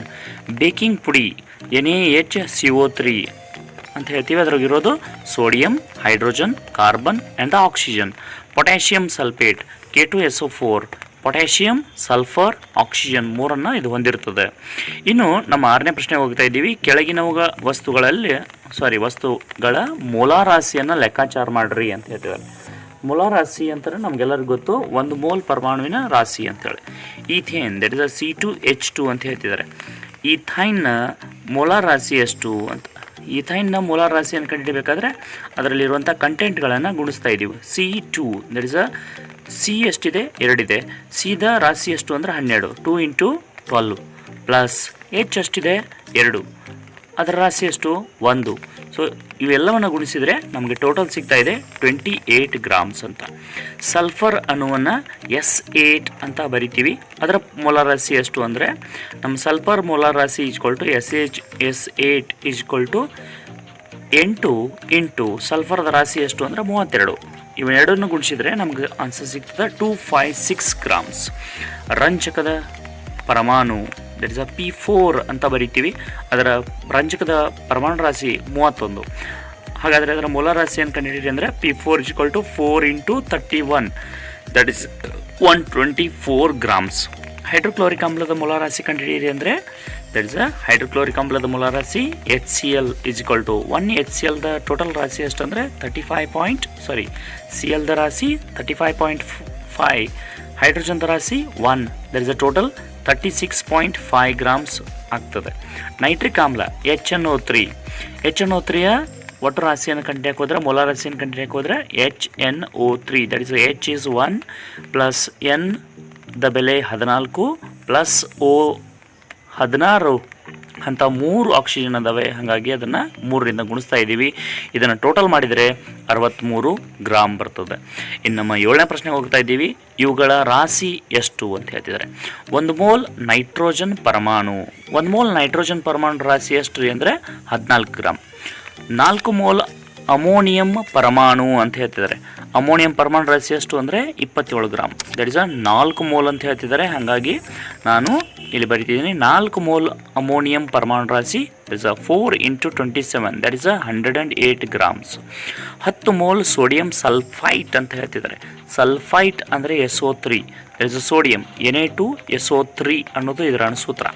10 mole sodium sulphite the ರಾಶಿ ಎಷ್ಟು ಅಂದರೆ 10 ಇಂಟು ದ್ಯಾಟ್ ಈಸ್ ಏನು ಟೋಟಲ್ Na2SO3 ಇದೆಲ್ಲ ಅದರದ್ದು ಟೋಟಲ್ ತೆಗಿಬೇಕು. ದಟ್ ಇಸ್ Na ಇದೆ ಎಷ್ಟು 2, ಎನೆದ ಬೆಲೆ ಎಷ್ಟು, ಸೋಡಿಯಂದ ರಾಶಿ ಎಷ್ಟು ಅಂದರೆ 23 ಪ್ಲಸ್ ಎಸ್ ಅಂಥದ್ದು ಎಷ್ಟಿದೆ 32 ಒಂದೇ ಇದೆ. ಹಾಗಾಗಿ 32 ಒಂದೇ ಬರ್ತೀವಿ. ಪ್ಲಸ್ O 3 ಇದ್ದಾವೆ. 3 × 16 ಟೋಟಲ್ ಬ್ರ್ಯಾಕೆಟನ್ನು ಪೂರ್ತಿಯಾಗಿ ನೀವು ಸರಿ ಮಾಡಿ ತೆಗೆದ್ರೆ 10 × 126 ದಟ್ ಇಸ್ ಅ ಬ್ರ್ಯಾಕೆಟ್ ಒಳಗಿದ್ದು 126 ಗ್ರಾಮ್ ಆಯಿತು. ಹೊರಗಡೆ ಇಂಟು 10 ಗುಣಿಸಬೇಕು ಅಂದರೆ 1260 ಗ್ರಾಮ್ ಆಗಿ ಪರಿವರ್ತನೆ ಆಯಿತು. ಇನ್ನು ಮೋಲಗಳಾಗಿ ಪರಿವರ್ತಿಸಿರಿ ಅಂತ ಹೇಳ್ತಿದ್ದಾರೆ. ಇಲ್ಲಿ ನಮ್ಮ 8ನೇ ಪ್ರಶ್ನೆ ಇದೆ. A = 12 ಗ್ರಾಮ್ ಆಕ್ಸಿಜನ್ ಅಂತ ಹೇಳ್ತಿದ್ದಾರೆ. 32 ಗ್ರಾಮ್ ಆಕ್ಸಿಜನ್ ಅಂದರೆ 1 ಮೋಲ್ ಆಕ್ಸಿಜನ್ ಅಂತ ಹೇಳ್ತೀವಿ. ಹಾಗಾದರೆ 12 ಗ್ರಾಮ್ ಆಕ್ಸಿಜನ್ ಅನಿಲ ಅಂತಂದರೆ that is a total mole ಎಷ್ಟಿದೆ ಡಿವೈಡೆಡ್ ಬೈ ನಮಗೆ ಈಗ ಎಷ್ಟು ಕೊಡ್ತಿದ್ದಾರೆ ಅದನ್ನು ಮಾಡಿಬಿಟ್ರೆ ನಮಗೆ ಆನ್ಸರ್ ಬರ್ತದೆ. ದಟ್ ಇಸ್ 0.375 ಮೋಲ್ ಅಂತ. 20 ಗ್ರಾಮ್ ನೀರಿದೆ. ಹಾಗಾದರೆ ಅದರದ್ದು ಅಂದರೆ 1 ಗ್ರಾಮ್ ಅಥವಾ 1 ಮೋಲ್ ನೀರು ಅಂತಂದರೆ 18 ಗ್ರಾಮ್ ಆಗ್ತದೆ. ದಟ್ ಇಸ್ ಹಾಗಾದರೆ 20 ಗ್ರಾಮ್ ನೀರು ಅಂತಂದರೆ 20 ಡಿವೈಡೆಡ್ ಬೈ ನಮಗೆ ಕೊಟ್ಟಿರೋ ರಾಶಿ ಡಿವೈಡೆಡ್ ಬೈ ಅದರ ಮೋಲಾರ್ ರಾಶಿಯನ್ನು ಹಾಕಬೇಕು. That is 18. ಆನ್ಸರ್ ಬಂದುಬಿಡ್ತು 1.11 ಮೋಲ್ನಷ್ಟು ಆಯಿತು ಅಂತ. 22 ಗ್ರಾಮ್ ಕಾರ್ಬನ್ ಡೈಆಕ್ಸೈಡ್ ಅಂತ ಹೇಳ್ತಿದ್ದಾರೆ. 44 ಗ್ರಾಮ್ ಕಾರ್ಬನ್ ಡೈಆಕ್ಸೈಡ್ ಅಂದರೆ 1 ಮೋಲ್ ಅಂತ ಹೇಳ್ತೀವಿ. ಹಾಗಾದರೆ 22 ಗ್ರಾಮ್ ಅಂತಂದರೆ ದಟ್ ಇಸ್ 22/44 ದಟ್ ಇಸ್ 1/2 ಆಯಿತು. ದಟ್ ಇಸ್ 0.5 ಮೋಲ್ ಅಂದರೆ ಅರ್ಧ ಮೋಲ್ ಆಯಿತು. ಇವುಗಳ ರಾಶಿ ಎಷ್ಟು ಅಂತ ಹೇಳ್ತಿದ್ದಾರೆ. 0.2 ಆಕ್ಸಿಜನ್ ಪರಮಾಣು ಅಂತ ಹೇಳ್ತಿದ್ದಾರೆ. 1 ಮೋಲ್ ಆಕ್ಸಿಜನ್ ಪರಮಾಣು ರಾಶಿ ಎಷ್ಟು ಅಂದರೆ 16 ಗ್ರಾಮ್. ಆದ್ದರಿಂದ 0.2 ಮೋಲ್ ಆಕ್ಸಿಜನ್ ಪರಮಾಣು ರಾಶಿ ಅಂದರೆ ಅದರಿಂದ ಗುಣಿಸ್ಬಿಡ್ತೀವಿ. That is 0.2 × 16 gram is equal to 30 that is 3.2 gram ಆಗಿಬಿಡ್ತದೆ. 0.5 ಮೋಲ್ ನೀರಿನ ಅಣುಗಳು ಅಂತ ಹೇಳ್ತಿದ್ದಾರೆ. 1 ಮೋಲ್ ನೀರಿನ ಅಣು ಅಂದರೆ 18 ಗ್ರಾಮ್ ಅನ್ನೋದು ನಮ್ಗೆ ಗೊತ್ತು. ದಟ್ ಇಸ್ ಗುಣಿಸ್ಬೇಕು. ದಟ್ 0.5 ಮೋಲ್ ನೀರಿನ ಅಣು ರಾಶಿ is equal to that is 0.5 × 18 grams is equal to 9 grams ಆಗಿ ಪರಿವರ್ತನೆ ಆಗ್ತದೆ. ಇನ್ನು 10ನೇ ಪ್ರಶ್ನೆಗೆ ಹೋಗ್ತಾ ಇದ್ದೀವಿ. 16 ಗ್ರಾಮ್ ಘನ ಸ್ಥಿತಿಯ ಗಂಧಕ ದಲ್ಲಿರುವಂಥ S8 ಅಣುಗಳ ಸಂಖ್ಯೆಯನ್ನು ಕಂಡುಹಿಡಿಯಿರಿ ಅಂತ ಹೇಳ್ತಿದ್ದಾರೆ. 1 ಮೋಲ್ ಘನಸ್ಥಿತಿಯ ಗಂಧಕ ಅಂದರೆ S8 ಅಂದಂಗೆ. S8 is nothing but S ಅಂದ್ರೆ 32, ಅಂಥವು ಎಷ್ಟಿದಾವೆ 8, ದಟ್ ಇಸ್ 256 ಗ್ರಾಮ್ ಆಯಿತು. ಹಾಗಾಗಿ 256 ಗ್ರಾಮ್ ಘನಸ್ಥಿತಿಯ ಗಂಧಕವನ್ನು ಹೊಂದಿರುವ ಅಣುಗಳು ಎಷ್ಟಿರ್ತವೆ ಅಂದರೆ 1, ದಟ್ ಇಸ್ ಮೂಲ ಅವಘೋಡ್ರ ಸಂಖ್ಯೆ ಅಂತ ಹೇಳ್ತೀವಲ್ಲ, ಯಾವುದೇ ಒಂದು ಗ್ರಾಮ್ನಲ್ಲಿ ಇರುವಂಥ ಅವಘೋಡ್ರ ಸಂಖ್ಯೆ ಎಷ್ಟು, ಪರಮಾಣುಗಳ ಅಣುಗಳ ಸಂಖ್ಯೆ ಎಷ್ಟು ಅಂತಂದರೆ 6.022 × 10⁻23 ಅಣುಗಳು ಅಂತ ಹೇಳ್ತೀವಿ. ಅದರಿಂದ 16 ಗ್ರಾಮ್ ಘನಸ್ಥಿತಿಯಲ್ಲಿರುವಂಥ ಗಂಧಕದ ಹೊಂದಿರುವಂಥ ಅಣುಗಳು ಎಷ್ಟು ಅಂತ ಕೇಳಿದರೆ ನಾವು ಅವಘೋಡ್ರ ಸಂಖ್ಯೆ ಡಿವೈಡೆಡ್ ಬೈ ಅದರ ಮೋಲಾರ್ ರಾಶಿ ಇಂಟು ನಮ್ಗೆ ಕೊಟ್ಟಿರುವಂಥ ರಾಶಿಯನ್ನು ಮಾಡಿಬಿಡ್ತೀವಿ multiplication. That is 6.022 × 10⁻23 divided by 256 × 16. ಈ ಲೆಕ್ಕವನ್ನು ಕಂಪ್ಲೀಟ್ ಮಾಡಿದರೆ 3.76 × 10⁻22 ಅಣುಗಳು ಅಂತ ಬರ್ತದೆ. ಇನ್ನು ನಮ್ಮ 11ನೇ ಪ್ರಶ್ನೆಗೆ ಹೋಗ್ತಾ ಇದ್ದೀವಿ. 0.061 ಗ್ರಾಮ್ ಅಲ್ಯೂಮಿನಿಯಂ ಆಕ್ಸೈಡ್ನಲ್ಲಿರುವಂಥ ಅಲ್ಯೂಮಿನಿಯಂ ಅಯಾನುಗಳ ಸಂಖ್ಯೆಯನ್ನು ಕಂಡುಹಿಡಿಯಿರಿ ಅಂತ ಹೇಳ್ತಿದ್ದಾರೆ. ಇಲ್ಲೊಂದು ನಮ್ಗೆ ಸುಳಿವು ಅಂತ ಕೊಡ್ತಿದ್ದಾರೆ. ಏನು, ಅಯಾನುಗಳ ರಾಶಿ ಪರಮಾಣು ರಾಶಿ ಅಷ್ಟೇ ಇರುತ್ತದೆ ಅಂದರೆ ಅಲ್ಯೂಮಿನಿಯಂನ ಪರಮಾಣು ರಾಶಿ 27U ಅಂತ ಹೇಳ್ತಿದ್ದಾರೆ. 1 ಮೋಲ್ ಅಲ್ಯೂಮಿನಿಯಂ ಆಕ್ಸೈಡ್ ಅಂತಂದರೆ Al2O3 ಅಂತ ಹೇಳ್ತೀವಿ. That is Al2, that is ಅಂದರೆ Al ಎಷ್ಟಿದೆ 2 Al ಅಂದರೆ 2 × 27 ಪ್ಲಸ್ O ಎಷ್ಟಿದೆ ರಾಶಿ ಅಂದರೆ 16, ಅಂಥವು ಎಷ್ಟಿದಾವೆ 3, that is 3 × 16, that is answer is 102 gram. ನಮಗೆ 1 ಮೋಲ್ ಅಲ್ಯೂಮಿನಿಯಂ ಆಕ್ಸೈಡ್ ಅಂದರೆ ಗೊತ್ತಾಯಿತು. ಹಾಗಾಗಿ 102 ಗ್ರಾಮ್ ಅಲ್ಯೂಮಿನಿಯಂ ಆಕ್ಸೈಡನ್ನು ಹೊಂದಿರುವ ಅಣುಗಳು ಎಷ್ಟು ಅಂತಂದರೆ ಆಗಳ ಥರನೇ ಲೆಕ್ಕ ಮಾಡೋದು. ಅಂದರೆ 6.022 × 10⁻23 ಅಣುಗಳು ಇರ್ತವೆ ಯಾವುದೇ ಒಂದು ಮೋಲ್ನಲ್ಲಿ. ಹಾಗಾಗಿ ನಮಗೆ ಕೊಟ್ಟಿರುವಂಥ question that is 0.051 gram aluminium oxide ಹೊಂದಿರುವಂಥ ಅಣುಗಳು ಎಷ್ಟು ಅಂದರೆ ನಮ್ಮ ಅವಘೋಡ್ರ ಸಂಖ್ಯೆ ಡಿವೈಡೆಡ್ ಬೈ ಅವರು ಕೊಟ್ಟಿರುವಂಥ ಒಟ್ಟು ಮೋಲಾರ್ ರಾಶಿ ಇಂಟು ಕೊಟ್ಟಿರುವಂಥ ಅಣುಗಳ ಸಂಖ್ಯೆ. There is a 6.022 × 10⁻23 divided by 102 into 0.051 ಅಣುಗಳು. ಇದನ್ನು ಟೋಟಲ್ ಮಾಡಿದರೆ 3.011 × 10⁻20 ಅಣುಗಳಾಗ್ತವೆ. ಒಂದು ಅಲ್ಯೂಮಿನಿಯಂ ಆಕ್ಸೈಡ್ ಅಣುವಿನಲ್ಲಿರುವಂಥ ಅಲ್ಯೂಮಿನಿಯಂ ಅಯಾನುಗಳ ಸಂಖ್ಯೆ ಎಷ್ಟು ಅಂದರೆ 2 ಇದ್ದಾವೆ.